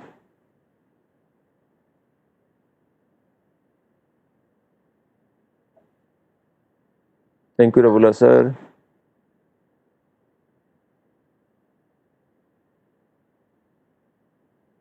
I think that's all, Debjani. Thank you, everyone. And again, my pranam. And it's awesome to see all of you here. And all the best for this. And if things doesn't work per your expectations, I'm the person whom you should reach out to. Um, I did not told that I don't want to do that actually, but you have my email ID. I don't know. Just ping me on Slack, and I will make sure that people are responding to you, and things are working as you need. So thank you, everyone. Debjan, you can take it over, or let me hand it over to. Yeah, thanks, Jay. Thanks for your wonderful DT design thinking session. So I think most of the faculties for the first time getting introduced to design thinking. That's a very wonderful experience. So now, actually, as per our schedule, we are done with the full 6 days of enablements. Do we have Jay Prakash? Jay, you're there? Yes, sir, I'm there. Yeah. So now we are supposed to all faculties. We are done with the training part. Right now, last 5-10 minutes or 15 minutes, I will leave it to Mr. Jay Prakash, who is representing SmartBridge here. So he will help us in explaining how to register for the projects and what is the plan going forward for the next 2 weeks and how it goes, the mentoring as a part. Okay, it's a casual discussion. I will hand over to Jay Prakash so that he will explain you all the things. Jay, please. Yeah, thank you, sir. Can you give me presenter? Sure. I will do that.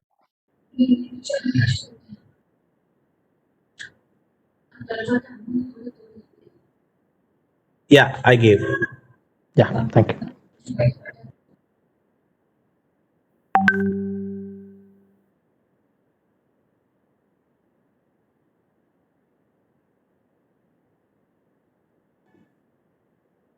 Yeah. So hope you're all able to see my screen. Just let me know. We can see. Yeah, thank you.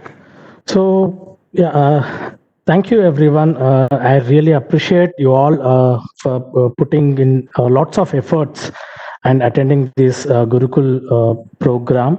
So it takes, lots of dedication because you have to manage with your academic works in the morning, and then you have to spend 4 hours solid 4 hours of time in the evening, and then attend the sessions, continuous sessions. And I know it was hectic for you, and yet I expect and I hope that you have gained few insights and few skills from this training program through our speakers and mentors.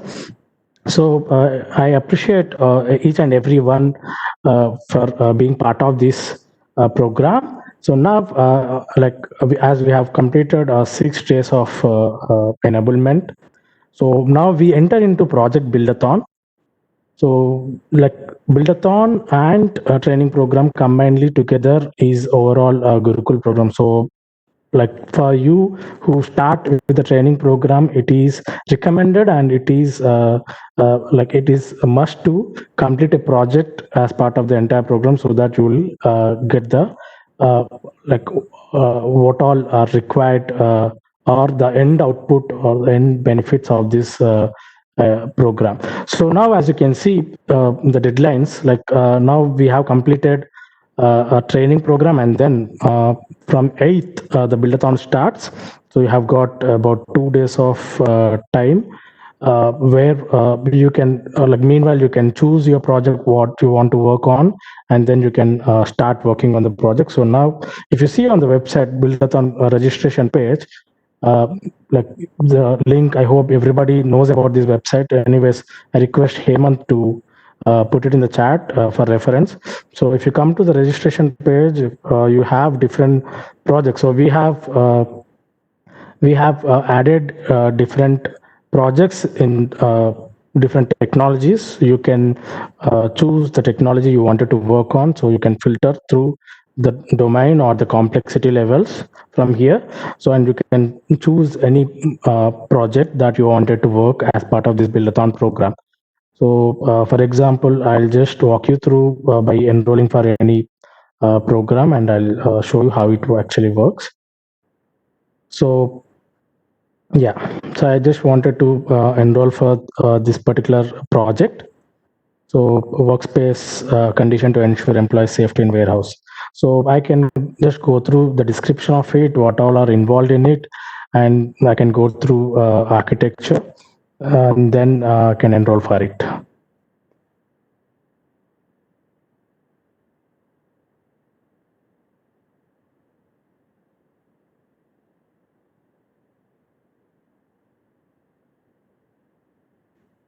Yeah. So, as I have already signed up for Smart Interns account, it directly took me to the dashboard. So for you, it will take you through sign up page. Let me just show you. So we have included educator login also. Initially, it was only student and company. So for this program especially, we have included educator login. So once you click on enroll, it will directly take you through the sign up as educator. So where you can register yourself by giving your details, and then you can log in. So that will take you to the dashboard. Yeah. So once you're in the dashboard, once you're in the project section, it will be automatically added where you can. One second, let me just log in again.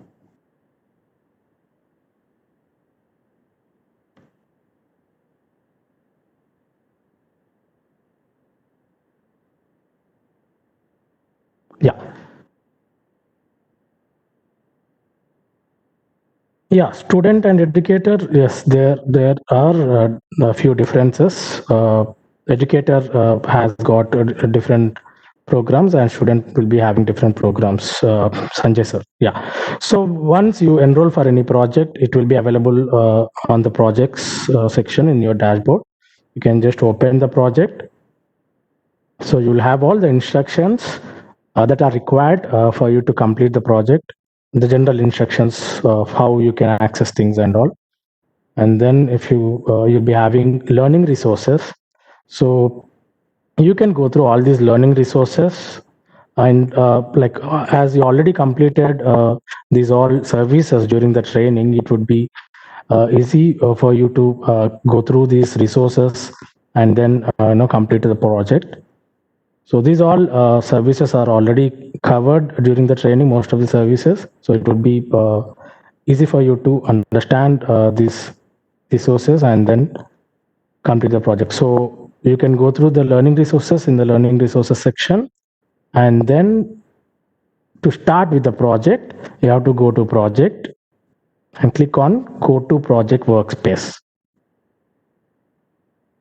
So once you are in the project workspace, this is how it looks. You'll have the title of the project. The duration, you can ignore this duration. It is a random one. So it's an individual project, so there's no team. So you can see overall project progress and assign task progress.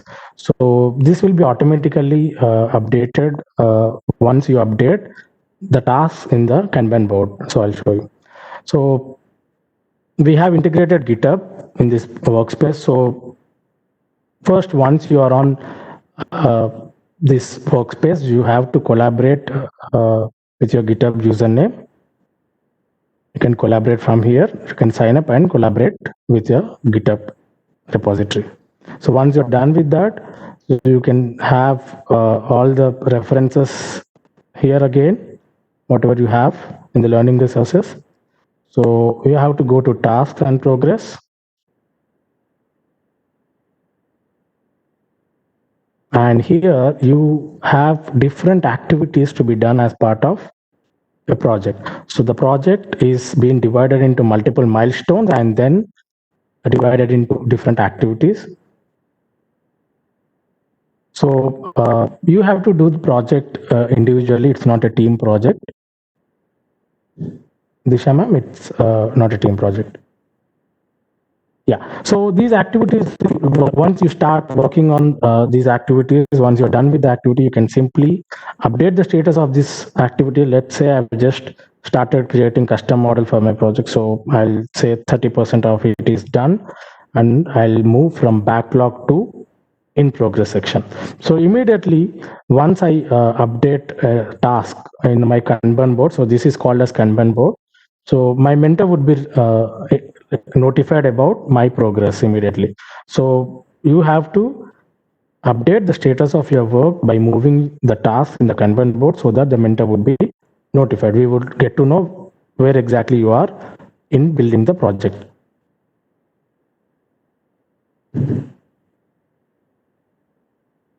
Yeah.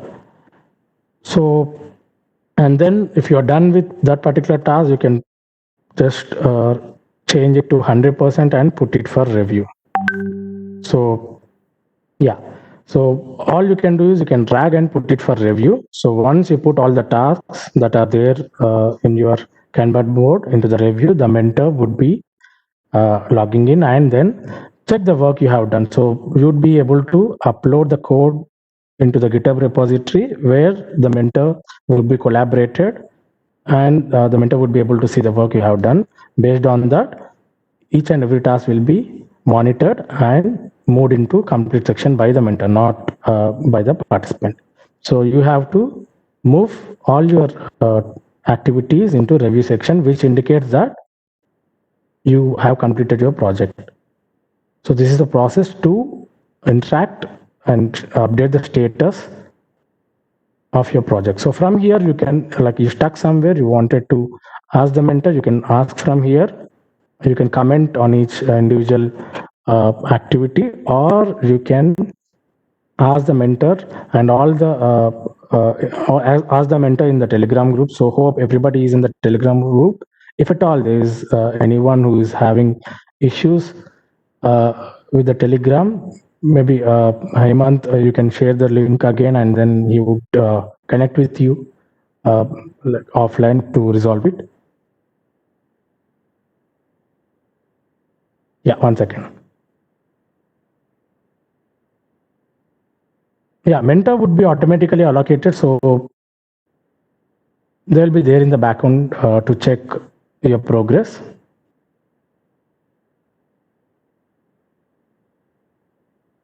Yes, the reference, the self-explanatory steps or the learning resources would be there for you once you are on the platform. Yeah, anyways, let me just complete. I'll get back to all your questions.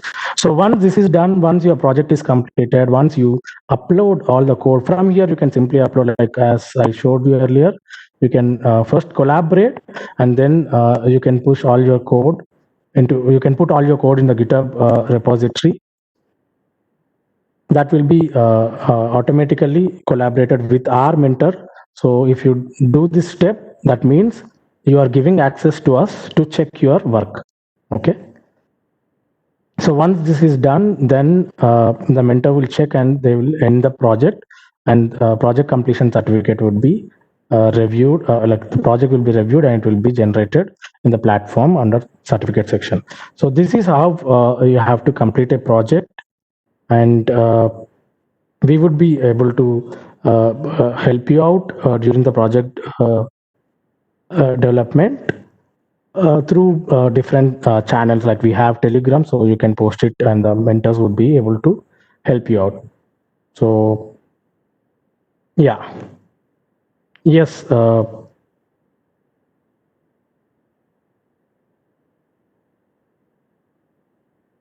time limit to yes, as you can see on the website, you have 2 weeks of time duration to complete a project. So yeah, so like if you start on 8th, one, like we are giving 2 days of time for you to choose the project and enroll for it. So once all the enrollments are done, if you start on 8th October, so we are giving time until 20th October, and after that we'll be reviewing the projects and we'll announce the winners or certificate distribution, etc. on 4th. So these are the deadlines. And now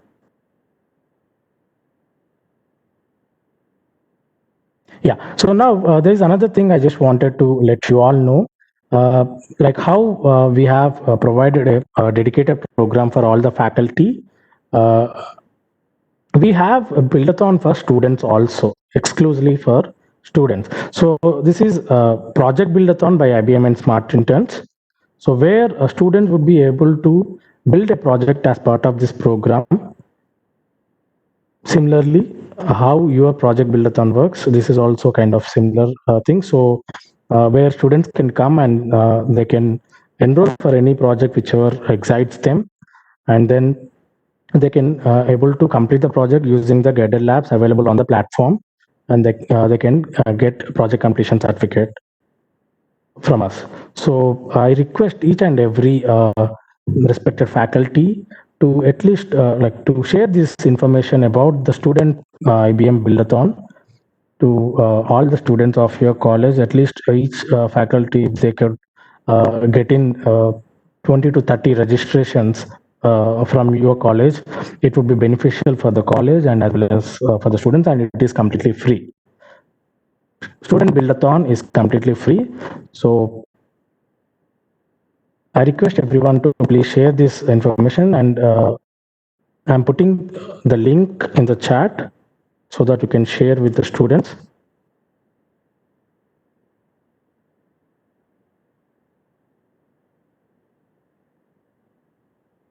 No, like what all are there in the project milestones? You are expected to work on those milestones and complete a project.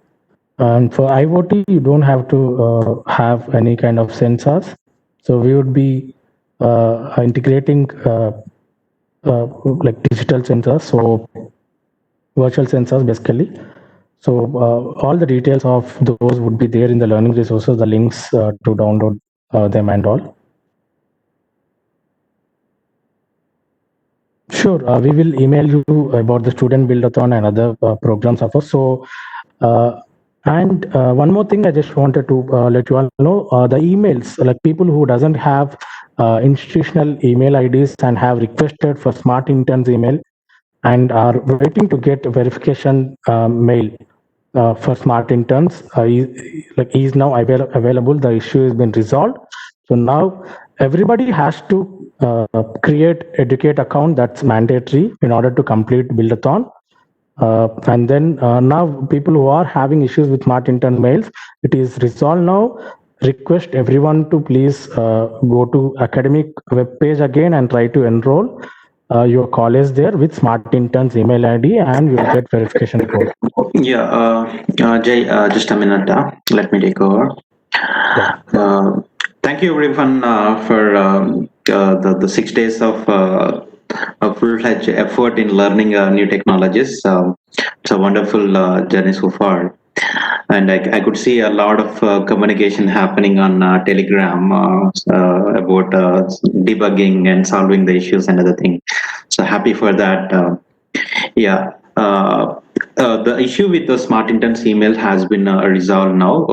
The faculty who are not having institutional email ID and already allotted Smart Intern email ID, you can go ahead in creating academic institution account, and please download the softwares from there, because they are very valuable softwares in terms of your Watson desktop and SPSS modeler.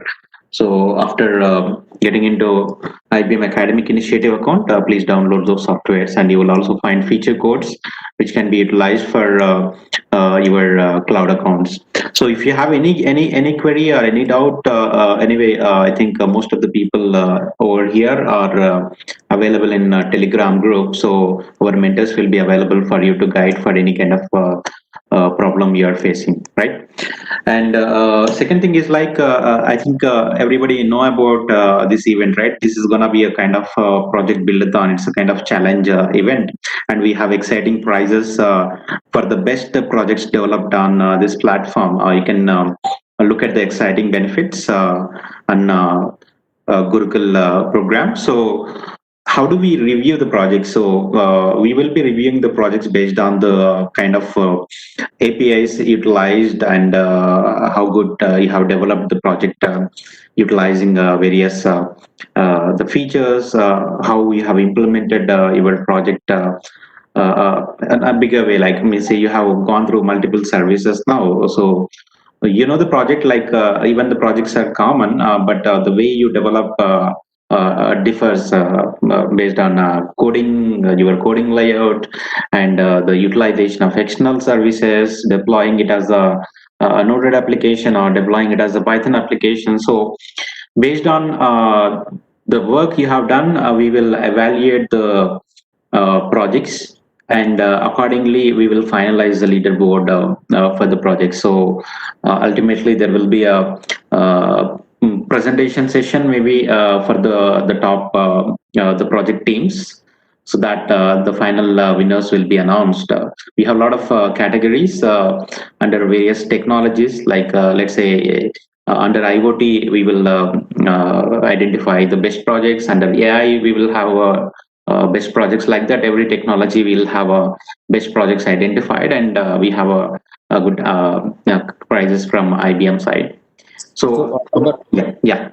sorry, Aman, just to add, seeing the participants' enthusiasm, we are increasing the number of prizes in each technology area.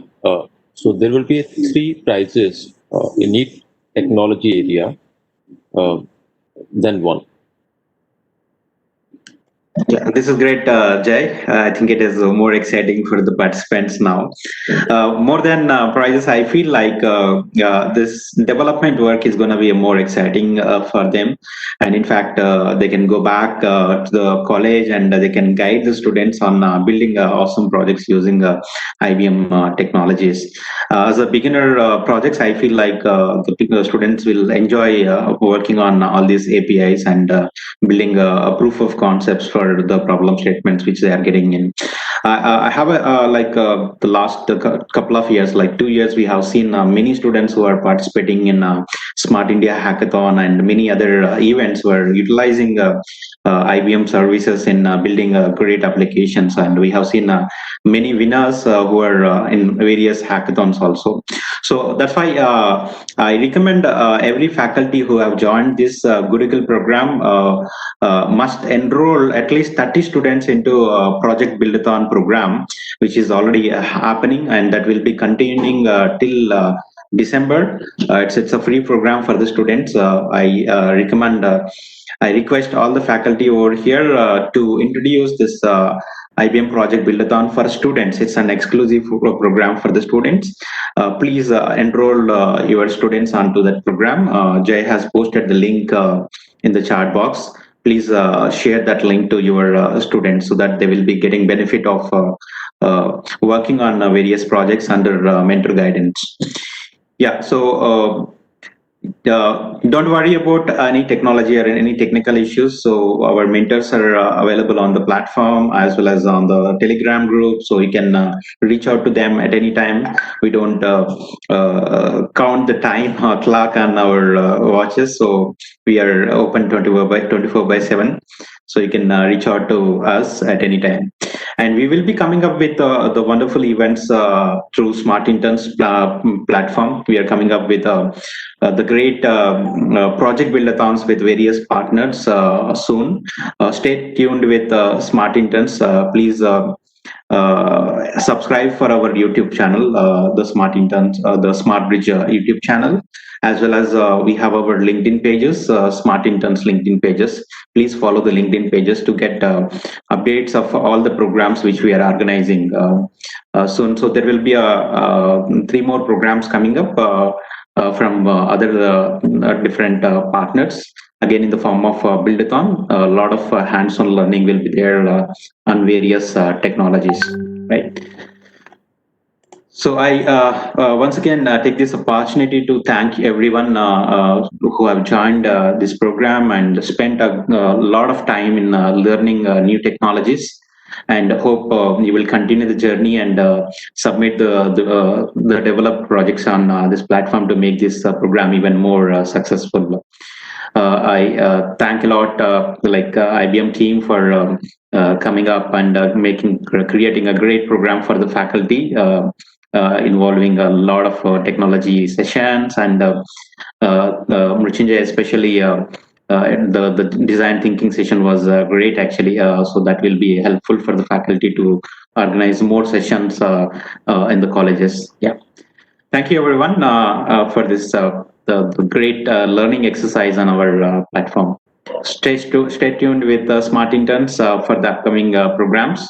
You can one more thing, if you have any, I think many faculty have requested for enrolling their colleges, I would say, institutional name on IBM Academic Initiative. Already we have processed many of the requests. If still you have any issue, you can write it the same thing to info@thesmartbridge.com, or there is another email shared over here, Mr. Jai, lead academia relationship. So you can also write to him so that we will add your college name in IBM Academic Initiative through the university relationships team. Okay. Yeah. Over to you, Jai. If you have any other things you can discuss, Hitesh. Yeah. Let me check Jay is there. I think Jay has dropped out. Anyways, we have come to the closure. Thank you so much, Amarinder and team. So your team has delivered awesome sessions, and even mentors as well. They have responded to almost all the questions, but still here and there, if any questions are not answered, means I request all the faculties to put the same questions in other places like Telegram and Slack. Obviously, our both IBM and SmartBridge team will help you out in resolving that. And finally, I would like to thank all the faculties. So those who have attended all the 6 days of sessions, I need to thank actually your family, in fact, than you, because with their support, you've been there here, and not in the business hours, right? So I have to really appreciate your all families. So thanks a lot for attending in odd time, and I also have to appreciate your management for giving this opportunity provision for you to attend. I request you to take this is not end, like this is like a kickstart. We have done with the chapter 1 as such, so just enablement is done. So you have to go ahead and do lots of other things, as smart bridge team has explained you how to get onto smart intense platform, and start registering for the project, and get going through with the steps in the project. Request all you now convert from teacher mode to student mode. Please try to do some learning, try to do some hands-on work over there, make your hands dirt, try to learn some application building. That helps for you a lot tomorrow to share the knowledge with your students. And I personally recommend every individual faculty, you have to really continue the programs on the platform of SmartBridge. So this is like only couple of weeks program, right? So you will be getting some sort of mentoring, and you will be ending up with a one small application building, right? So this is not over, and this is not really sufficient for you to get go and start off teaching data science, AI, ML kind of subjects, right? And you all know that most of your universities have already even started these programs.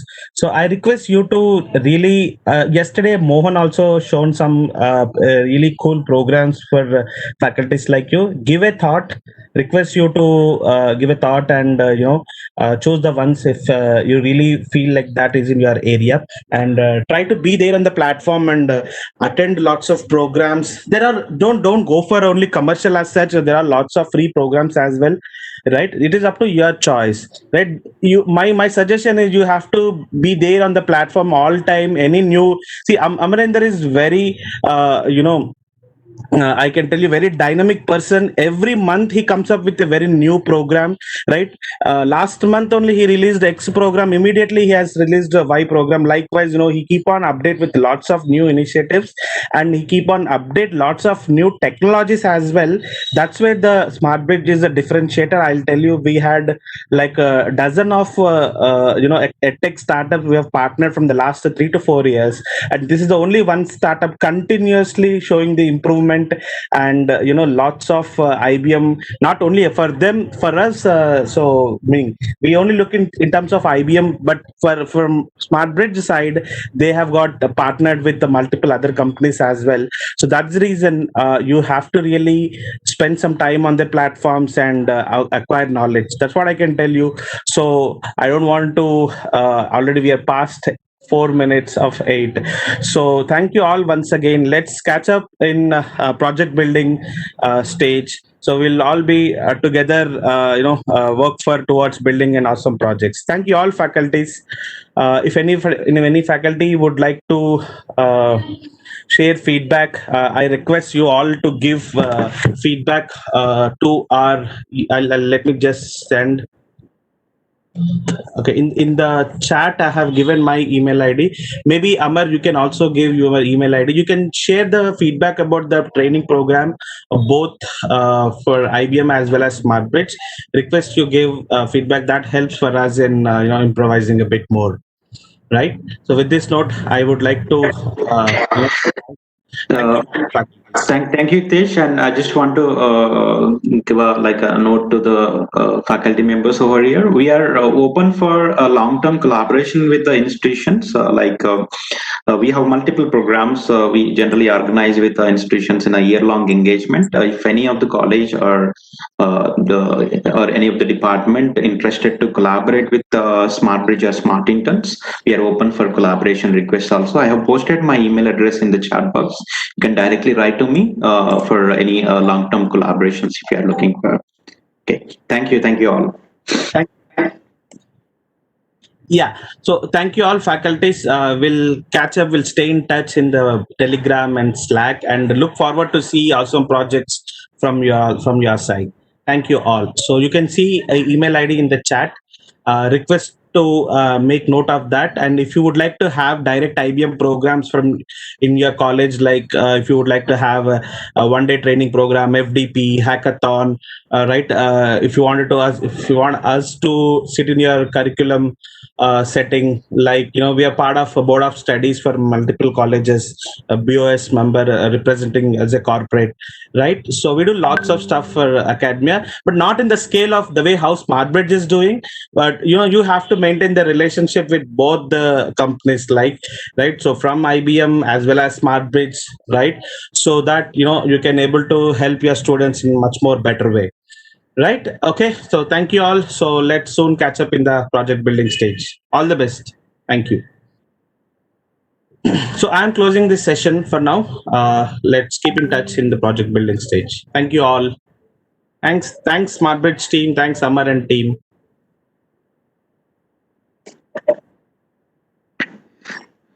Good evening, everyone. Bye bye. Thank you. Bye bye.